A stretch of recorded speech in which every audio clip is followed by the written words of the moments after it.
그 안전하고 공공의 이익을 먼저 생각하는 부산지하철을 만들기 위해 부산 지역의 노동자, 시민 그리고 정치를 대표하는 세 주체가 이런 토론회를 개최한 것은 굉장히 의미 있는 일이라고 생각을 합니다.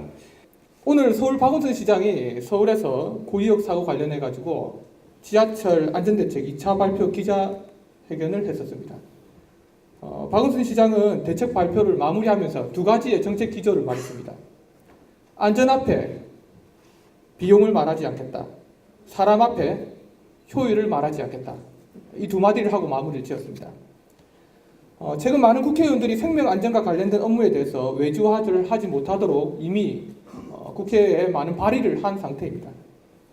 법 제도가 바뀌려고 하는 지금 오히려 외주화를 추진하는 부산시와 부산교통공사는 오늘의 토론을 기점으로 부산시 산하의 기관에 위험의 외주화가 없는 그런 부산시가 되기를 기원하겠습니다. 오늘 토론에 함께해 주신 많은 분들께 다시 한번 감사드리며 오늘 함께해 주신 토론이 정말 진지하게 잘 돼서 부산시와 부산시민 모두에게 도움이 되는 토론회가 됐으면 좋겠습니다. 참석해 주셔서 감사드립니다. 요번에 발표할 발제문은 저희가 이전에 서울 메트로 차량 경정비 부분과 스크린도 유지 보수 관련된 예조화 부분 관련해서 연구한 페이퍼이기 때문에 저희 사회공공연구원에 오시면 원문을 받아 보실 수 있습니다. 크게 발표는 서울 메트로 안전업무 외주화 과정, 그리고 문제점, 그리고 외주화 개선 대책, 그리고 요약과 시사점 순으로 말씀드릴 수 있을 것 같습니다. 일단은 서울 메트로 안전업무 외주화 과정을 보시면 2008년도 오세훈 전 시장 있을 때 서울 메트로는 창의 혁신 프로그램을 실시를 했고요. 그 과정에서 안전업무라고 볼 수 있는 전동차 경전비, PSD, 스크린도 유지 보수, 모터카 운전 등의 안전업무 등을 외주화했습니다. 그래서 근데 이제 그 당시 외주했던 또 다른 목표는 정규직에도 퇴출 목적이 있었죠. 지금 소위 말하는 좀 동의는 하진 않지만 미폐화 부분의 어떤 시초가 됐던 부분인데요. 서울 메트로는 민간 위탁 방식으로 해서 1,100명 정도의 정규직을 감축을 했습니다. 이분들이 다 감축이 돼서 보시면 알겠지만 PSD 유지보수의 은성 PSD 정도자 경쟁비의 프로 정확한데 이 부분에 이제 민간 위탁 회사가 설립되면서 한 30%에서 한 70%의 비율로 해서 원청에서 강제를 했습니다. 원청에서 강제적으로 전역자들을 수용을 해야지만 위탁을 줄 수 있는 그런 방식으로 진행이 됐습니다. 그래서 어쨌든 서울 메트로 부분들은 안전 업무 자체가 외주화된 것도 문제지만 정규직 퇴출 목적으로 진행되기 때문에 외주화 자체 처음부터 큰 문제가 있었다고 볼 수 있겠습니다. 그래서 외주화 문제점을 보시면 제가 크게 한 세 가지 정도를 나눴는데요. 이 부분은 제가 연구를 하면서 제가 실제로 정도자 경정비 하시는 분들 설문을 다 받았습니다. 설문을 받아서 좀 정리한 건데요. 1차적으로 좀 이용시민 안전이용, 정비가 제대로 안 돼서 장기적으로 보면 안전위협이 발생할 수 있는 부분인데요. 예를 들어서 첫 번째 부분들은 안전업무 담당 조직의 분할, 정규직 조직과 비정규직 조직이 분할되면서 협업과 소통이 안 되면서 체력 정비가 안 됩니다. 그래서 실제로 설문을 보면 1순위에서는 인력 부분들이 얘기하셨고 2순위에서는 협업 문제를 얘기하시는데 이 부분들이 어떻게 되냐면 좀 설명을 드리면요. 원래 1차 정비할 때는 월상 검사 전체를 외주화 주었는데요. 그러다 보니까 원청 입장에서 안전 문제가 담보가 어렵고 기술 전수에 어려운 부분 그리고 사고 시 책임 부분들 이분들이 이제 안전 업무를 담당하고 있는 사고 나면 원청이 책임져야 되기 때문에 이런 등의 부분에서 2차 운영 때는 일상과 월상 근무 일부를 외주화하게 됐다는 거죠. 그러니까 그 정규직하고 비정규직이 같은 사업장에서 같은 혼재 작업을 하고 있어요. 조직은 다르지만 같은 부분에서 혼재 작업을 했다는 거죠. 그러니까 그러다 보니까 정규직들은 자신들의 스케줄대로 운행을 했고 비정규직들은 본인들의 스케줄대로 운행을 하는데 보통 차량을 검수할 때는 시작과 끝을 정규직들이 담당합니다. 그러니까 차량에 이제 급전을 한다든지 아니면 정비가 끝나면 차량에 전류를 끊는 어떤 그런 역할을 하게 되는데요. 그거 말고는 이 정규직과 비정규직들이 다 따로 일을 하게 됩니다. 근데 아무래도 정규직 스케줄에 비정규직들이 입장을 맞춰야 되는 거거든요. 정규직 정비를 하게 되면 비정규직들이 정비를 같이 맞춰야 되는데 아까 보셨듯이 이분들이 인력이 부족하다 보니까 이 정비가 마무리되지 않은 상태에서 중직들이 정비가 끝나고 급제를 하게 되면 정비를 이제 손을 놔야 되는 겁니다. 근데 이제 그 스케줄에 맞추다 보니까 정비가 제대로 안 됐던 부분인 거고, 그리고 그 과정에서 이 협업과 소통이 안 되는 거죠. 제가 현장 가서 보니까 오죽 그게 안 되면 그 비정규직들이 정비를 하고 있으면 빨간 깃발을 꽂아 놓고 있더라고요. 이 21세기 첨단 시대에 정규직 비정규직들 워낙 구분이 안 되니까 비정규직들이 현장에서 작업하게 되면 빨간 깃발을 꽂아서 우리가 정비하고 있으니까 차량에 전기를 넣지 마시오, 그리고 차량 이동하지 마시오, 그런 건데 실제로 나중에 말씀드리겠지만 그런 것들이 잘 안 되면서 노동자 안전 문제에도 영향을 미치게 되는 거죠. 결국 보면 이 같은 작업에서 혼재 작업을 하다 보니까 조직이 분리된 상태에서 혼재 작업을 하다 보니까 이 협업이 잘 안 됐던 거고, 그 속에서의 어떤 이 최적의 정비가 제대로 안 됐던 부분이 있는 겁니다. 그래서 결국 최적의 정비가 되지 않으면 궁극적으로는 시민들의 안전에 위협이 될 수 있는 거죠. 그래서 여기에서 좀 말씀드리고 싶은 거는, 그러니까 원청 입장에서는 여러 가지 아까 얘기했듯이 안전 문제 담보라든지 사고 시 책임 여부 문제라든지 기술 전수 문제, 월성 검사 자체가 외부자이기 때문에 기술 전수가 안 되겠죠. 그런 거기 때문에 업무 외정 노동자를 맡기게 됐는데, 하지만 맡기다 보니까 오히려 더 이 소통과 협업이 잘 안 되면서 정비가 잘 안 되는 부분이 발생되는 거죠. 그러니까 이 차량 경정비 부분에서는 이 일단 외주가 되면 어떤 식으로 하든지 정비가 잘 되지 않는 그런 문제가 좀 발생했다는 거죠. 그래서 자동차 정비 외주화는 어떤 거를 선택하든 양립하기 어려운 문제가 좀 야기가 되는 부분이 있었습니다. 두 번째는 뭐 다 아시겠지만 서울 메트로는 이제 설립된 지 40년이 넘었습니다. 차량 교체를 해야 되는 시기인데 이 시기에는 특히나 보면 이 마모 시기이기 때문에 고장과 장애가 잦습니다. 그렇게 되면 이 차량을 교체하지 않는 이상은 인력이 더 투입이 돼야 되고 기술 교육을 제대로 돼야 되는데, 알다시피 외주화는 비용 절감 목표이기 때문에 인원이라든지 기술 교육을 전혀 하지 않습니다. 그렇기 때문에 최적의 정비가 안 될 수밖에 없는 거죠. 그래서 쭉 보시면 그런 부분에서 좀 얘기를 하고 있습니다. 쭉쭉 넘어갈고요.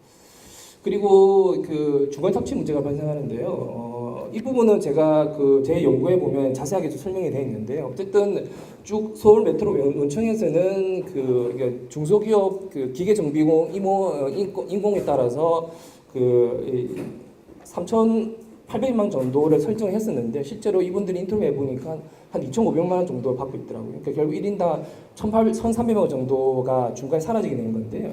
그 부분은 뭐 민간업체가 최저가 낙찰 가격에서 깎였기도 하지만 전적자들은 어쨌든 어떤 낙찰을 받든지 임금이 보장되었기 때문에 전적자들 임금과 용역회사의 유니언이 관리 비용 같은 부분들이 빠지다 보니까 상대적으로 자칫 채용자들 임금비가 삭감됐던 거죠. 이런 과정에서 결과적으로 한 1,300 정도 빠지게 됐던 거고요. 스크린도어 부분도 이렇게 쭉 제가 계산해 봤는데요. 원래 서울 메트로가 원청에서 설정한 비용은 1인당 월 평균 한 240만 원 정도를 설정했더라고요. 그런데 실제로 언론에 나왔듯이 한 비정규직들은 140만 원 정도 받았던 거죠. 그래서 이쪽에서 한 100만 원 정도 빠졌다는 부분 볼 수가 있습니다. 그래서 뭐 전동차 경비뿐만 아니라 스크린도어 같은 경우에도 다 이 중간 착취가 진행됐다. 그 중간 착취 같은 경우에는 뭐 용역회사 이윤이라든지 최저가 낙찰제라든지 이런 부분에서 발생했다고 볼 수 있습니다. 구조적인 문제가 발생했던 거죠. 그리고 뭐 제일 공분을 일으켰던 구역 사후에 공분을 일으켰던 외주 노동자 안전 문제인데요. 제가 전동차 경정비 외주 노동자의 안전 선문을 받아 보니까 좀 사고가 발생했던 경험을 했던 부분들이 응답자의 한 절반 이상이 됐고요. 그 중에서 아까 얘기했던 그 정규직하고 비정규직하고 같이 따로 스케줄을 하지만 마지막에 정비를 하기 위해서 차량에 급전한다든지 아니면 차량 끊고 차량 이동시키는 부분들은 다 정규직이 합니다. 하지만 그 과정에서 소통이 되지 않다 보니까 뭐 정비를 하는 상태에서 급전이 들어와서 감전사고라든지 아니면 정비가 하는 상태에서 차량이 이동하면서 차량 추돌 사고라든지 이런 부분에서 많이 발생할 경험을 많이 느꼈다고 하더라고요. 이런 안전 문제가 있었던 거고요. 또 외주 노동자들은 작업장 보면 상당히 미끄럽기도 하고 상당히 복잡합니다. 그렇기 때문에 이분들이 안전 도구가 좋아야 되는데 아무래도 외주 노동자 보니까 싸고 질 안 좋은 이러한 도구를 많이 지급받더라고요. 그래서 실제로 그렇게 하다가 많이 연골이 나간다든지 부상, 낙상 사고라든지 이런 부분이 많이 당하고 있습니다. 그리고 이 부분은 이제 그 구역의 스크린도 부분인데요. 이 메트로의 그 스크린도 유지 보수 가압 시설을 보면 고장 및 모든 장애 시 신고 접수 후 1시간 이내에 출동을 완료를 해야 되는 거고, 그리고 10분 이상 고장으로 열차 운행이 진행이 되면 지연 배상금을 청구할 수 있다고 되어 있습니다. 그런데 스크린도어는 애초부터 뭐 여러 가지 문제 때문에 부실하게 건설이 돼서 월 연 한 11,000건 정도의 고장이 잦았습니다. 그래서 이 외주 노동자들이 수시로 이렇게 출동을 해야 되는 상황이었죠. 그리고 또 10분 이상 고장으로 열차 운행이 지연되면 지연 배상을 물어야 되기 때문에 이분들이 상당히 압박을 받았던 거죠. 물론 원청 입장에서는 10분 이상 지연되면 아무래도 승객들의 안전에 영향을 줄 수 있기 때문에 당연히 어찌 보면 할 수 있는 부분인데, 문제는 그렇게 할 수 있을 정도의 그 조건을 만들지 않은 상태에서 그런 위험들을 다 떠넘겼던 거죠. 그래서 뭐 다 아시겠지만 뭐 밥 먹을 시간도 없이, 그러니까 인원은 작은데 2인 1조가 안 되는 상태에서 인원은 작은데 계속 장애인을 들어오는 거고, 또 원청에서는 10분 이상 지연되면 지연 배상금을 청구하고 또 하청에서도 계속 나가려고 하니까 이분들이 이 승강자 안전 유지 보수를 하려면 여러 가지 절차가 있습니다. 한 10가지 절차가 있는데, 뭐 간제에 연락하고 영무에 연락하고 열쇠를 받아서 입회하에 이렇게 쭉 가야 되는데, 사실 그럴 시간이 없었던 거죠. 그런 시간을 쭉 하다 보면 뭐 연락도 제대로 안 되지만 10분 이상의 고장에 대응을 못 하는 거죠.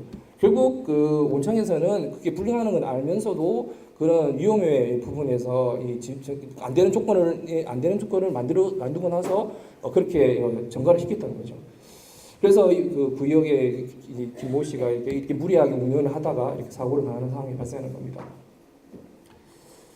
그래서 뭐 불법 파견 논란이 있는데요. 뭐 이 부분은 그 공익 실현을 위한 노무사에서 계속 그 정동차 경정비 부분에서 주장한 부분인데, 실제로 2008년도에 그 외주는 그 원청에서 다 가압지 시설이라든지 다 돈도 다 되고 짜기 때문에 거의 뭐 불법 파견이라고 얘기를 하더라고요. 그래서 이게 보시면 정동차 경정비 의무와 관련해요. 독자적인 전문성과 기술력과 시설 기자재를 보유하고 있지 않고 업무 수행에 있어서도 자체적인 기획과 판단이 거의 이루어지지 않고 있음을 확인했고, 그래서 업무 수행 과정을 보더라도 실제로 안전 업무기 때문에 서울 메트로가 거의 간섭을 한 겁니다. 10분 이에 출동을 해야 된다든지 등등해서. 그래서 업무 지휘라든지 감독해 주고 있기 때문에 실시자 도급 계약이지만 등등해서 불법 파견의 소지가 있다, 이렇게 말씀을 드릴 수 있을 것 같습니다. 그래서 세 번째로 이제 외소화 개선 대책을 보면 외주 업무를 직행해야 되는 건데요. 실제로 중상 노동자와 이용 시민들의 안전을 보장하기 위해서는 전도자 경제 업무에 스크린도 유지 업무 지원을 해야 되는데요. 실제로 비용 논란은 있겠지만 사회적 비용을 고려한다면 생명과 안전 업무는 비용이 수반되더라도 지원을 해야 되는 것이고, 실제로 제가 그 원본에서 보면 직행을 하더라도 추가로 발생하지 않거든요. 아까 얘기했듯이 자체 채용자들이 그 설계된에서 용역회사 이윤이라든지 관리비라든지 최저가 낮춰 이런 것들 빼게 되면 실제로 정규직들의 신규 채용 한 연간 3천억 정도, 3천만 원 정도 되는데 그 정도는 맞출 수 있더라고요. 실제로 또 그 박원순 시장도 물론 전적자들 임금을 좀 제한한 거긴 하지만 이 부분에서 직행을 하더라도 추가로 돈이 발생하지 않는다는 것을 또 확인을 시켜줬던 거죠. 전혀 비용적으로는 문제가 없기 때문에 직영화를 할 수 있는 겁니다. 두 번째로는 저는 사실 연구를 하면서 특히 안전본부 같은 경우에는 비용적으로 전혀 사회적 비용을 고려한다면 전혀 이렇게 이익이 없지만 왜 할까 이렇게 봤을 경우에 오히려 이 외주화를 부추기는 이런 제도적 부분이 더 크다는 생각이 들었습니다. 예를 들면 물론 이 주제도 한 1시간 정도 이해를 해야 되겠지만, 행정자치부 같은 경우에는 지방 공기업 관련 여러 가지 각종 지침이나 기준을 통해서 조직과 인력이 되도록이면 좀 슬림하게 하게 유도를 하고, 그리고 계속 비핵심 부분을 외조화로 계속 지침을 내리는 거죠. 그리고 이런 지침과 이런 기준들이 제대로 관철될 수 있도록 계속 경영 평가를 내리는 거죠. 그래서 외주화 점수라든지 등등 여러 점수를 매겨서 자신들의 기준이나 지침들이 관철될 수 있도록 유도를 하기 때문에 이 현장에 있는 지방 공기업 입장에서는 이런 행정자치부의 지침이라든지 기준을 무시할 수 없는 거고, 그 과정에서 계속 일정 정도 외주화를 할 수밖에 없는 부분이 있는 겁니다. 그리고 이 서울 지하철만이 지하철만 특수한 상황이긴 하지만 예를 들어서 서울 메트로 같은 경우에는 2014년 기준으로 보면 한 3,300 정도의 PSO 문제가 TSO 비용이 발생하게 됩니다. 그러니까 무인 비용이라든지 한술 손실, 수도권 통합이 되면서 환송실 등 이런 부분들이 한 연간 3천억 이상의 부담을 하고 있는데 전혀 이런 부분에서 이 사회적 부채임에도 불구하고 전혀 지원을 하고 있지 않습니다. 그런데 여전히 뭐 계속 언론들은 뭐 지하철 계속 방만하고 부채 많고 이렇게 얘기를 하니까 실제로 이런 부분들을 적자를 메우기 위해서라도 계속 외조를 하고 인력을 감축할 수밖에 없는 부분이 있는 거죠. 특히나 아까 얘기했던 서울 메트로 같은 경우에는 시설 노후화를 위해서 연간 3천억 정도의 비용을 투자를 해야 됩니다. 그러면 어디서 돈이 나겠습니까? 서울시나 중앙정부에서 전혀 지원을 안 해주고 기관에서 모든 걸 다 책임져야 되기 때문에 계속 그 정책을 좀 내피화 시킬 수밖에 없는 거고 그 과정에서 외저도 발생하는 겁니다. 그래서 뭐 요약을 시스템을 말씀드리면 특히 철도 산업에 보면 철도사 자체는 상당히 전기 시설, 뭐 차량 이런 부분들이 다 통합적으로 운영되게 되기 때문에 이런 특성을 가진 철도 산업에서는 외조 자체가 관리 조직이 분할되기 때문에 순간에 아까 얘기했던 거래 비용이라든지 이런 부분들이 증가하면서 안전 관리에 아무래도 영향을 받을 수밖에 없는 거죠. 그리고 차량 경쟁비에 나타났지만 안전 부분들은 결국 원청이 책임질 수밖에 없기 때문에 어떤 식으로든지 업무에 개입할 수밖에 없습니다. 결국 불법 파괴 문제가 발생하는 거고요.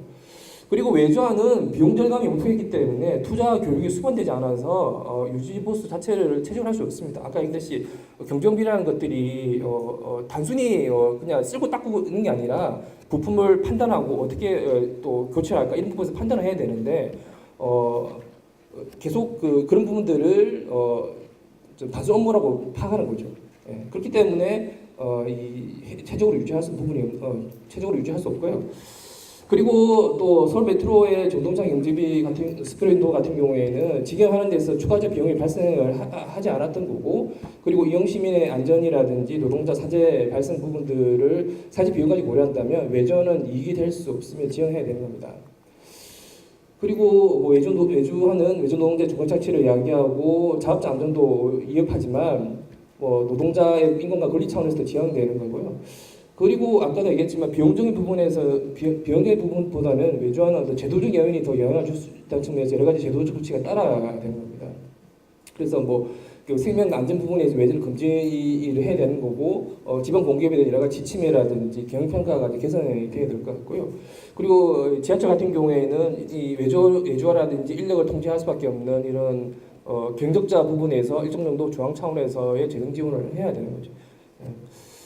그리고 특히 그래서 지하철 경우에는 뭐 무인 비용이나 특히 무인 비용 같은 경우에는 중앙정부 차원에서 노인복지법에서 되기 때문에 충분히 지원을 해줘야 되지만 지원을 안 해주고 있는 겁니다. 그래서 이런 부분에서 적절한 지원이 있어야 될 것 같습니다. 그리고 제가 뭐 마지막으로 이 부분을 말씀드리면요, 뭐 물론 이게 전동차 경쟁비에 국한된 부분이지만 안전 업무는 완전히 외주화를 주든 이 정규직과 혼재 작업을 하든 최적의 작업이 되지 못한다는 사실을 저는 파악했고, 결국 그 외주화라는 것은 어떤 식으로든지 안전 부분에서 어떤 형태를 하든지 이 양립하기 어렵다. 특히나 그 서울 메트로 안전 업무를 보면 그 지원 운영에 대해서 전혀 비용적인 차이도 없습니다.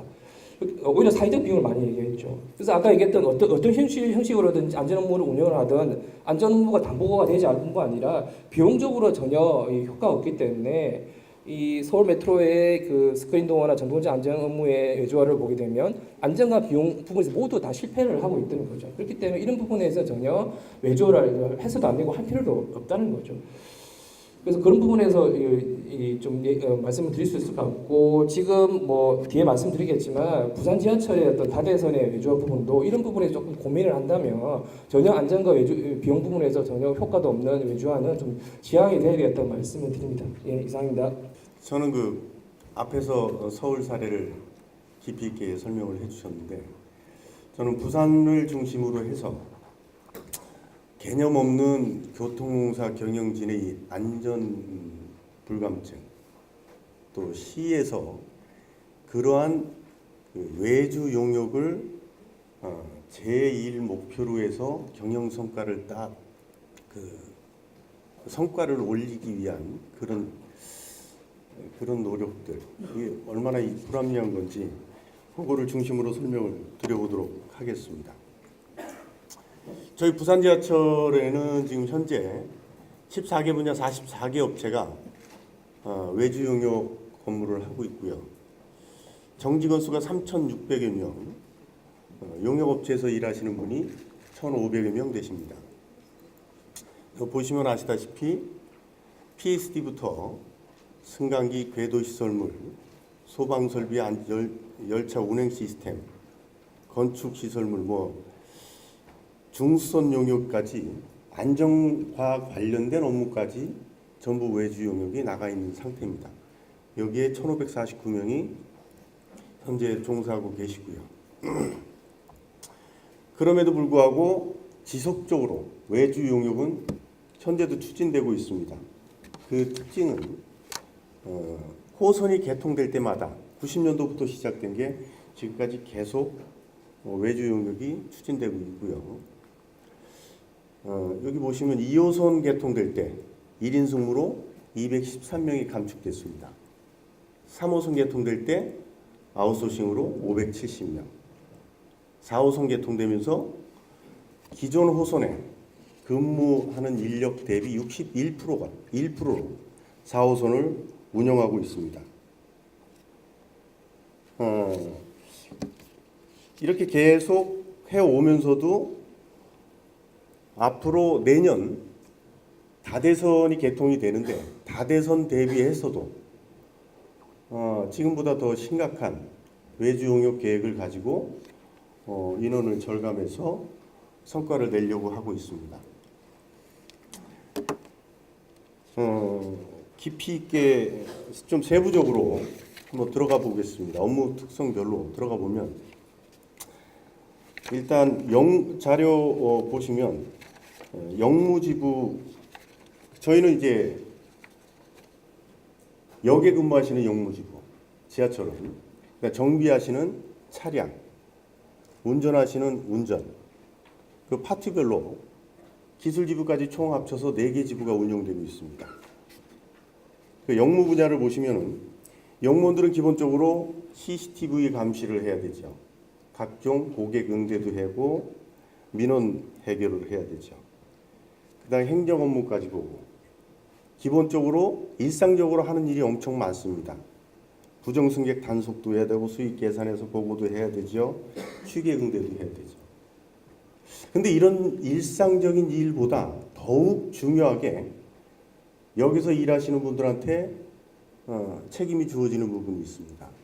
그게 뭐냐면 긴급 상황이 발생되면 거기에 대비할 수 있도록 대비 능력을 구비해라, 갖추고 있어라.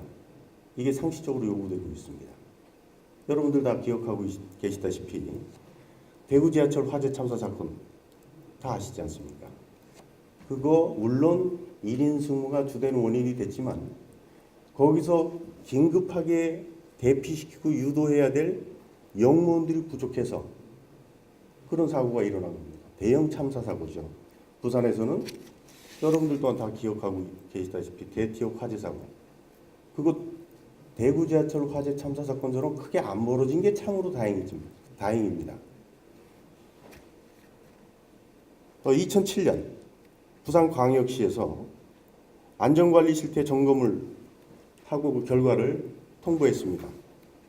그 내용을 보면은 제도적, 구조적 문제점이 도출되어 이에 대책이 필요하다, 이렇게 이제 명시를 해놨습니다. 더 구체적으로는 역사 내 근무 인원 부족으로 긴급 상황 발생 시 대처가 곤란하니 한마디로 인원 증가시키라, 이런 내용입니다.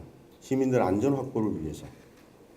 기술 분야를 또 쳐다보면은 궤도 전기 분야 모타카 업무, 이거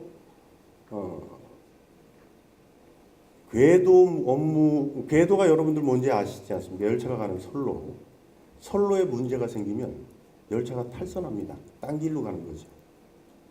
옆에 쾅 부딪히면 어떤 일이 일어난지는 여러분들 다 아시는 거고. 열차 위에 전차선이라는 게 또 있습니다. 모타카 타면서 이거 다 일일이 확인하고 어디 끊어질 우려가 있는지 없는지를 다 안전운행 위해서 이런 거 다 점검합니다. 근데 그런 업무도 외주를 주려고 합니다. 이 다대선 개통 대비해서 그거 인력 다 줄여봤자 36명입니다. 전차선 끊어지면 열차 안 가는 게 문제가 아니라 열차에 그 전차선에 감전돼 안 죽을까 봐 걱정입니다. 36명 줄여서 다대선에 투입하겠다. 이런 얘기죠. 서울 지하철은 이런 안전과 관련된 내용 그 업무에 대해서는 지금 재직영화를 추진하고 있습니다. 근데 우리는 다대선 개통하면서 완전히 거꾸로 가는 과정입니다. 차량 분야를 한번 보겠습니다. 3호선 개통할 때 이미 우리는 1, 2호선 중정비 업무를 외주 줬습니다. 뭐 중정비 여러분들 감으로 이름만 중정비라는 내용 이름만 명칭만 들어도 이해가 되실 겁니다. 벌써 이미 다 외주를 줬고 그로 인해서 안전과 관련된 사고들이 증가하고 있고요. 근데 이번에 다대선 개통하면서 월상 검수까지 이제 용역을 주려고 합니다. 월상 검수가 뭐냐면 3개월마다 운행하는 열차에 이상이 있는지 없는지를 아주 세밀하게 점검해서 대차에 금리가 있는지 뭐 대티역 사고처럼 어디 가서 화재가 날 우려가 있는지 없는지 이런 업무를 외주를 준다고 했습니다. 교통공사에서는 기존에 계속 그 업무를 보던 전문가들이 보는 거 하고 한 번도 이 업무를 보지 않은 외부 업체에서 수익을 남기기 위해서 비정규직 투입해서 업무를 보겠다는 거하고 어느 게 더 전문적이고 어느 게 더 안전을 위한 방법인지는 여러분들 상식적으로 이해가 되실 겁니다. 이걸 넘어서서 저희는 더 장기적으로 더 깊이 있게 용역을 앞으로 더 활성화시키겠다라는 게 공사 계획에 나옵니다. 경영 용역 그 진단을 외부에 의뢰해서 결과를 도출했는데 그 내용을 보면 여기가 조금 어두워서 잘 안 보여가지고 그렇습니다. 그 내용을 보면 업무 전반에서 안전과 관련된 거 가리지 않고 통신부터 시작해가지고 모터카, 철도 용역, 뭐 적자, 역사, 전동차 경정비, 또 업무 자동화, 변전 설비, 전차 선로 설비, 전기 설비, 레일 유도 등등 모두를 다 외주 줄 수 있다. 이렇게 결론을 내고 그에 따라서 장기 계획 속에서 하나하나 지금도 추진하고 있는 상황입니다. 이런 식으로 외주를 준다면은 아마 부산시청 업무의 80%는 외주 줘도 될 겁니다. 안 그렇겠습니까? 부산시청도 조직 슬림화해서 민영화 시켜서 예산 절감하고 국민들한테 박수 한번 받아야 되겠죠. 저희들은 직영화를 요구하고 있습니다.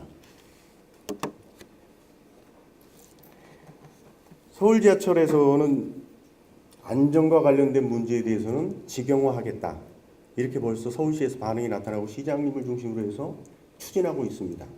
그 추진되는 내용을 이렇게 살펴보면 군의 입판 업무, PSD 유지 보수 업무, 자동차 정비, 전동차 정비, 모터카 등 특수차 운영이나 역사 운영, 궤도 보수 이런 안전과 관련된 것을 모두 직영화하겠다고 이미 발표를 했습니다. 그런데 우리 부산 지하철 경영진은 현재 군의 입판 업무와 PSD 유지 보수, 전동차 정비 등은 이미 외주화 나간 상태고 전동차 정비를 위한 전동차 정비의 외주화를 더 확대하고 모터카 등 특수차까지 전부 추가로 발주하겠다고 계획을 세워놓고 있는 상태입니다. 배가 산으로 올라가고 있는 상황이죠.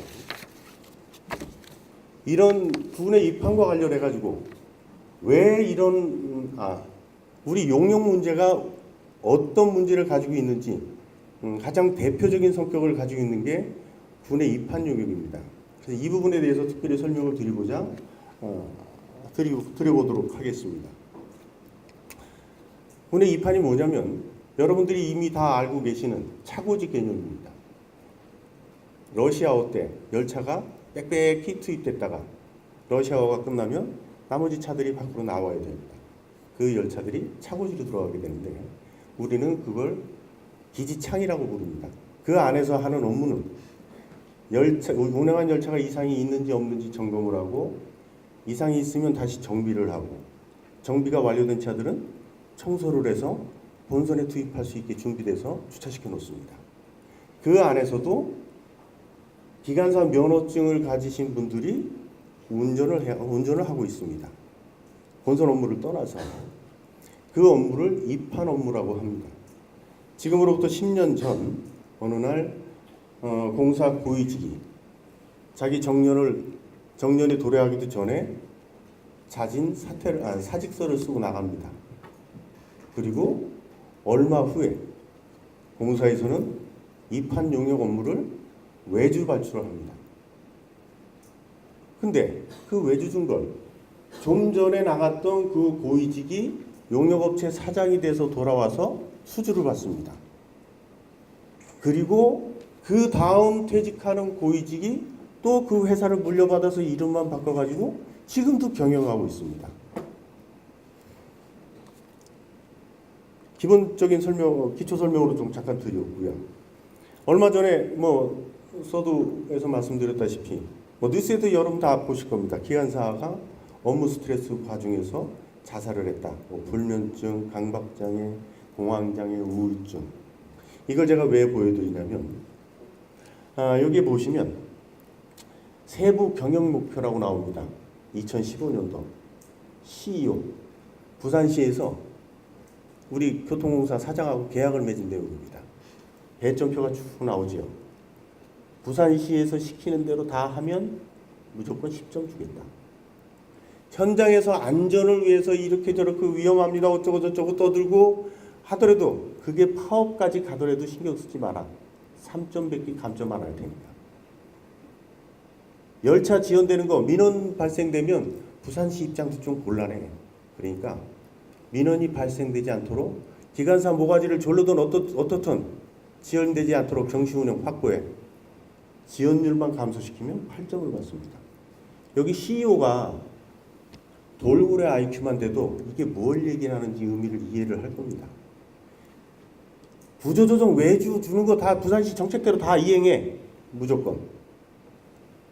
그리고 민원 안 생기게 그러면 18점 줄 테니까 3점 신경 쓰지 마. 이 얘기입니다. 이게 부산시에서 산하 공기업의 목을 조르는 방법입니다. 이러니 아까 그 기관사 목을 조르면서 나타나는 현상이 이제 자살로 나타나고 여러 가지 부작용이 나타납니다. 근데 이거 보시면 2016년도 행안부에서 지방 공기업들 관련자들 다 모여서 토론하고 결론을 도출한 내용입니다. 도시철도공사 관련해서 여기 잘 보시면 열차 지연율 지표 삭제할 것을 권고하고 있습니다. 왜? 2차 사고 유발 가능성이 있어서 삭제하랍니다. 열차가 늦었다고 막 잡아당기면 열차 어떻게 되겠습니까? 앞열차 가서 부딪힐 거 아니에요. 고장이 났는데 그 시간에 쫓겨가지고 막 되지도 않는 거 막 이것저것 만져가지고 고치다 보면 병발사고 나게 돼 있습니다. 그 늦었다고 막 그래서 지금 뉴스에 나오는 그런 사고들이 많이 나오는 거 아닙니까? 이걸 2016년이 올해입니다. 지금까지 그런 비합리적인 걸 가지고 노동조합에서 그 안전에 문제 있습니다. 하지 마라 매일 노래를 불렀었는데 이제서야 인정을 하고 있습니다.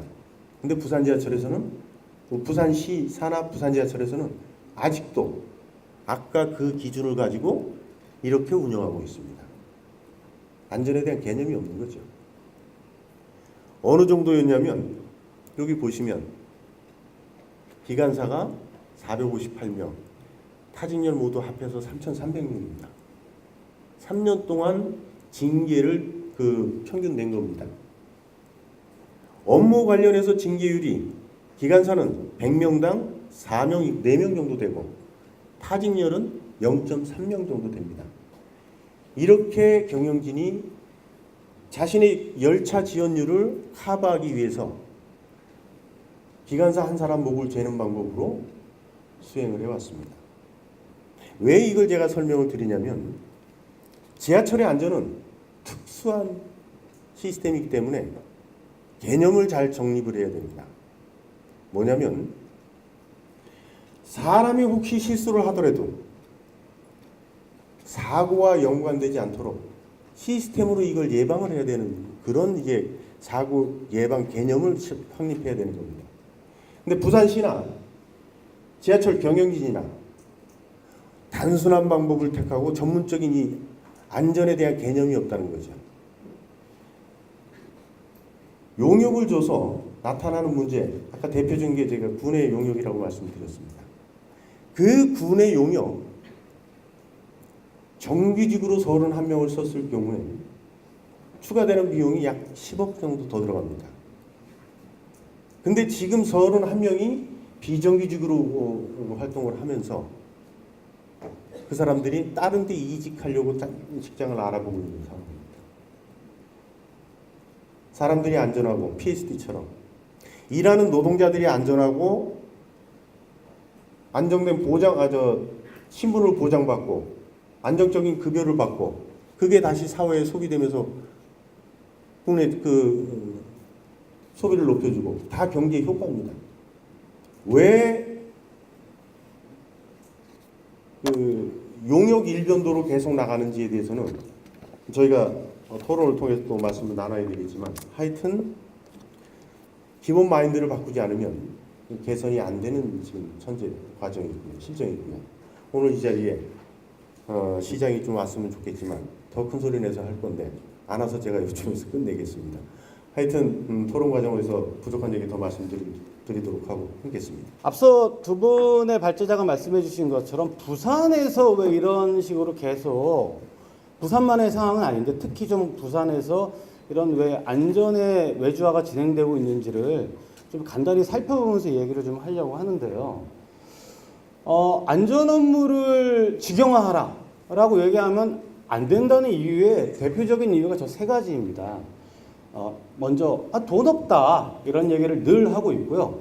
두 번째로 야 그 업무가 안전 업무냐 이렇게 얘기합니다. 마지막으로 지금 부산에서도 벌어지고 있는 건데요. 사업을 확장할 때 업무를 확장할 때 하나하나씩 뜯어내고 있는 겁니다. 근데 요걸 한번 봐야 돼요. 이게 바로 구의역 사고였습니다. 즉 서울에서 288개역에 PSD 문짝 2만 개가 설치될 때요. 뭐라고 했냐면 야 PSD 유지 보수하는 게 무슨 안전 업무야. 2만 개의 문짝이 설치가 되는데 새로운 사업이 확장이 된 거 아니에요. 업무가 늘어난 거고. 그래서 그때 그게 안전 업무가 아니라고 하면서 외주화를 했습니다. 전국이 다 그래요. 부산지하철도 똑같지 않습니까? 그 결과가 저희가 지금 지난 5월 28일 날 세 번째 사고로 접한 겁니다. 첫 번째 사고도 아니고. 이런 것들이 전국에서 지금 벌어지고 있는 겁니다. 근데 이게요, 사실 새삼스럽지도 않습니다. 왜 그러냐면, 부산지하철에서도, 앞서도 얘기됐지만, 3호선 개통할 때요, 노사 간에 합의까지 했습니다. 주공장 업무 외주하지 않는다. 합의까지 했는데, 3호선 개통할 때, 부산교통공사에서 그까지 노사합의 파기하겠다라는 공문 하나 보내고 다 떼어냈어요. 이게 2004년도입니다. 지금 저희가 PSD 위협 이런 얘기를 하는 게 최근의 일이냐고 그게 아니라는 겁니다. 저희가 너무 익숙한 이게 관행이고 방법이었다는 거죠. 지금 똑같지 않습니까? 앞서 계속 말씀해 주셨지만 다대구간 개통하는데 뭐 몇 개 더 떼어낸다는 거잖아요. 뒤에 조금 더 말씀하겠습니다. 이게 계속 반복되고 있는 겁니다. 비극은 이럴 때 또 다시 반복된다는 것들은 저희가 경험으로 알고 있을 것이라고 생각하고 있고요. 진짜 그러면 아까 얘기한 것처럼 사업이 확장될 때 그게 안전 업무가 아니라고 우겨서 했잖아요. 근데 서울에서 PSD 사고를 3번이나 겪고 저희가 큰 반성을 하고 있는 거지 않습니까? 서울에서는 7개 분야 안전 업무를 직영화한다고 발표를 했고 오늘 2차 대책에서 3개 분야를 더 한다고 발표를 했습니다. 그럼 그건 그렇다 쳐요. 그럼 진짜 돈 문제냐? 이것도 한번 봐야죠. 봤더니 앞서 이영수 박사께서도 말씀해 주셨는데 연구를 해보니까 돈 문제가 아니에요. 저거는 노원구에서 직영 전환을 했더니 예산이 절감된다는 얘기예요. 요게 이른바 6월 16일 날 서울에서 발표한 7개 분야 전환 계획입니다. 예산이 절감된답니다. 47억이 절감된답니다. 이상해요. 외주화했던 것을 다시 직영화한다고 그랬더니 예산이 절감된답니다. 예산을 절감하기 위해서 돈을 아끼기 위해서 외주화했다고 하는데 외주화한 걸 다시 직영화한다는데 예산이 절감된다는 겁니다. 이해가 되시나요? 요게 그래 그거는 뭐 서울의 박원순이라는 이 때문에 그래서 그 서울 얘기고 이렇게 얘기하실 텐데 그렇지가 않습니다. 이 과정들이 오래되다 보니까요. 쭉 보시면 제가 뭐 아주 꼼꼼하게 사례를 다 조사하진 않았는데 보시는 바처럼 이렇습니다. 서귀포, 안산, 광주, 경기 등등등등 다 외주화했던 것들을 직영화하고 있는 사례들입니다. 지하철 운영기관도 이렇습니다. 인천교통공사도 했고요. 광주도 했고요. 대전도 했습니다. 여기 부산이라면서요. 여기 영남이니까 안 되는 겁니까? 대구도 했어요. 경남 남해에도 했습니다. 최근에. 올해 했습니다. 남해는. 부산은 왜 안 됩니까? 이거? 부산의 고용 상황이 매우 안 좋죠. 시장님 얼마 전에 우리 이영 위원장님한테 상도 하나 받으셨잖아요. 비정규직 많이 만들어서 뭐 상까지 주셨더라고요. 이게 부산의 실질적 현재 조건인 거죠. 이른바 지금의 추세도 못 따라오고 있는 겁니다. 그러면 이 원인을 밝혀야 되는 거 아닙니까? 진짜 이유가 뭐냐는 거예요. 말씀드렸잖아요. 안전 업무가 아니라고 뜯어낸 게 아니고 비용 문제가 아니라면 진짜 이유가 뭔지 알아야죠. 요게 현재 지금 우리나라의 파견 산업의 추이입니다. 근데 이 파견 산업도요. 정식으로 파견법에 의해서 파견 업체로 등록된 사람들만 이렇다는 겁니다. 사실은 우리 부산 지하철에서 이루어지는 것들이요. 다 파견 업체 아닙니다. 예를 들면 중정비에서 하고 있는 지금 우진에서 하고 있잖아요. 거기 파견 업체 아닙니다. 근데 사실상 파견입니다. 왜? 업체는 계속 바뀌는데 사람은 그대로 있어요. 인건비만 따먹고 있는 거죠. 그거 파견 아니면 뭡니까? 아무리 경제는 안 좋아도 논하는 사람 장사라는 게 이번에 3월 달에 한겨레 추적 보도에서 나타나고 있는 겁니다. 사실상 불법, 편법 파견을 하고 있는 거예요. 그 이유는 뭐냐면 그 계약 비용 최소한 이윤 10% 보장이 되고요. 일반 관리비 뭐 5에서 지금 10%까지 갑니다. 등등등등.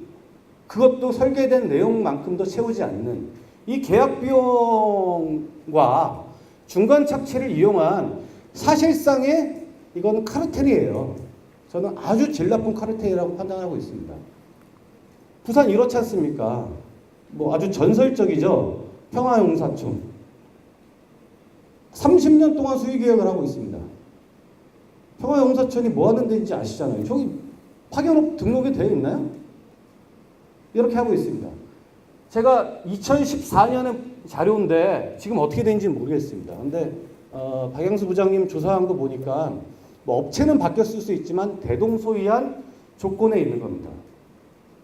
이걸 보면서 부산이 왜 안 되는지는 우리는 알 수 있다는 겁니다. 부산이 안 되는 이유는 뭐냐면 저는 이렇게 생각합니다.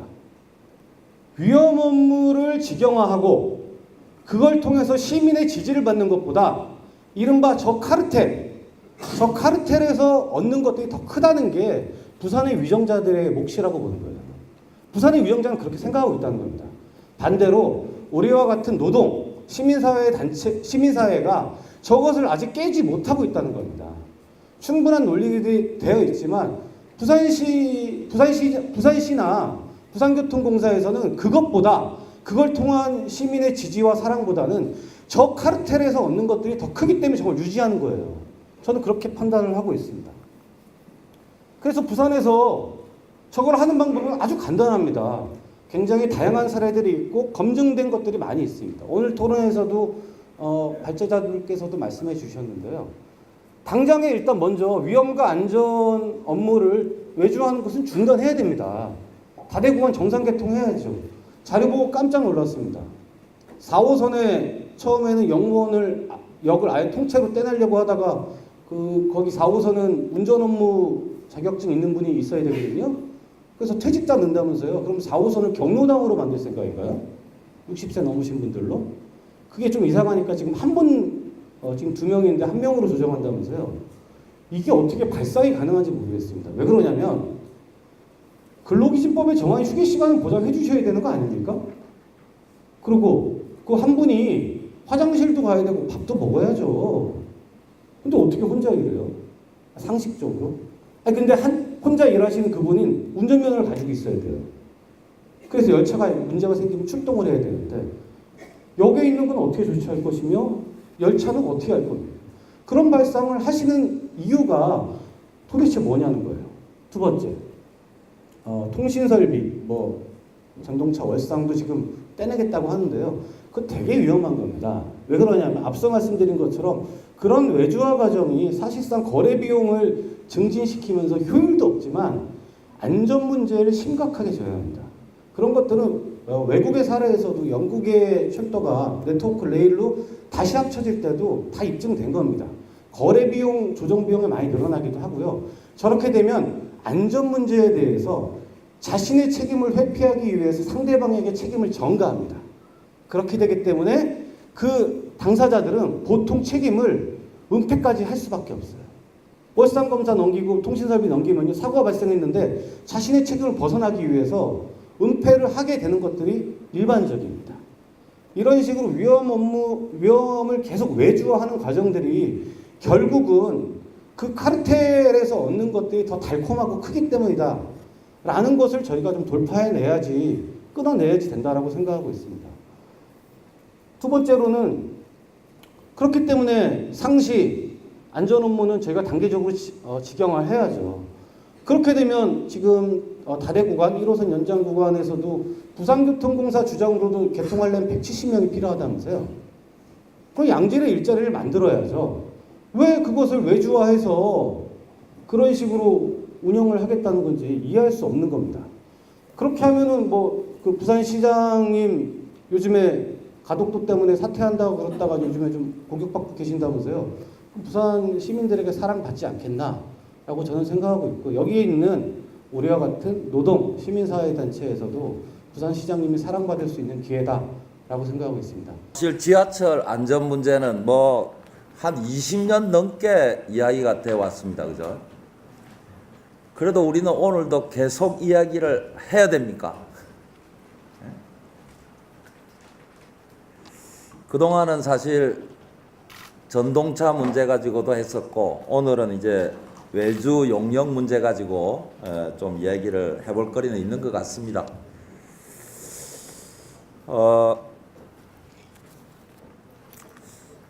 사실 대체로 한쪽은 외주를 금지하자 이러고 한쪽은 교통공사를 비롯해서 안전을 확보하는 외주화를 하면 될 거 아니냐, 이 주장이지요.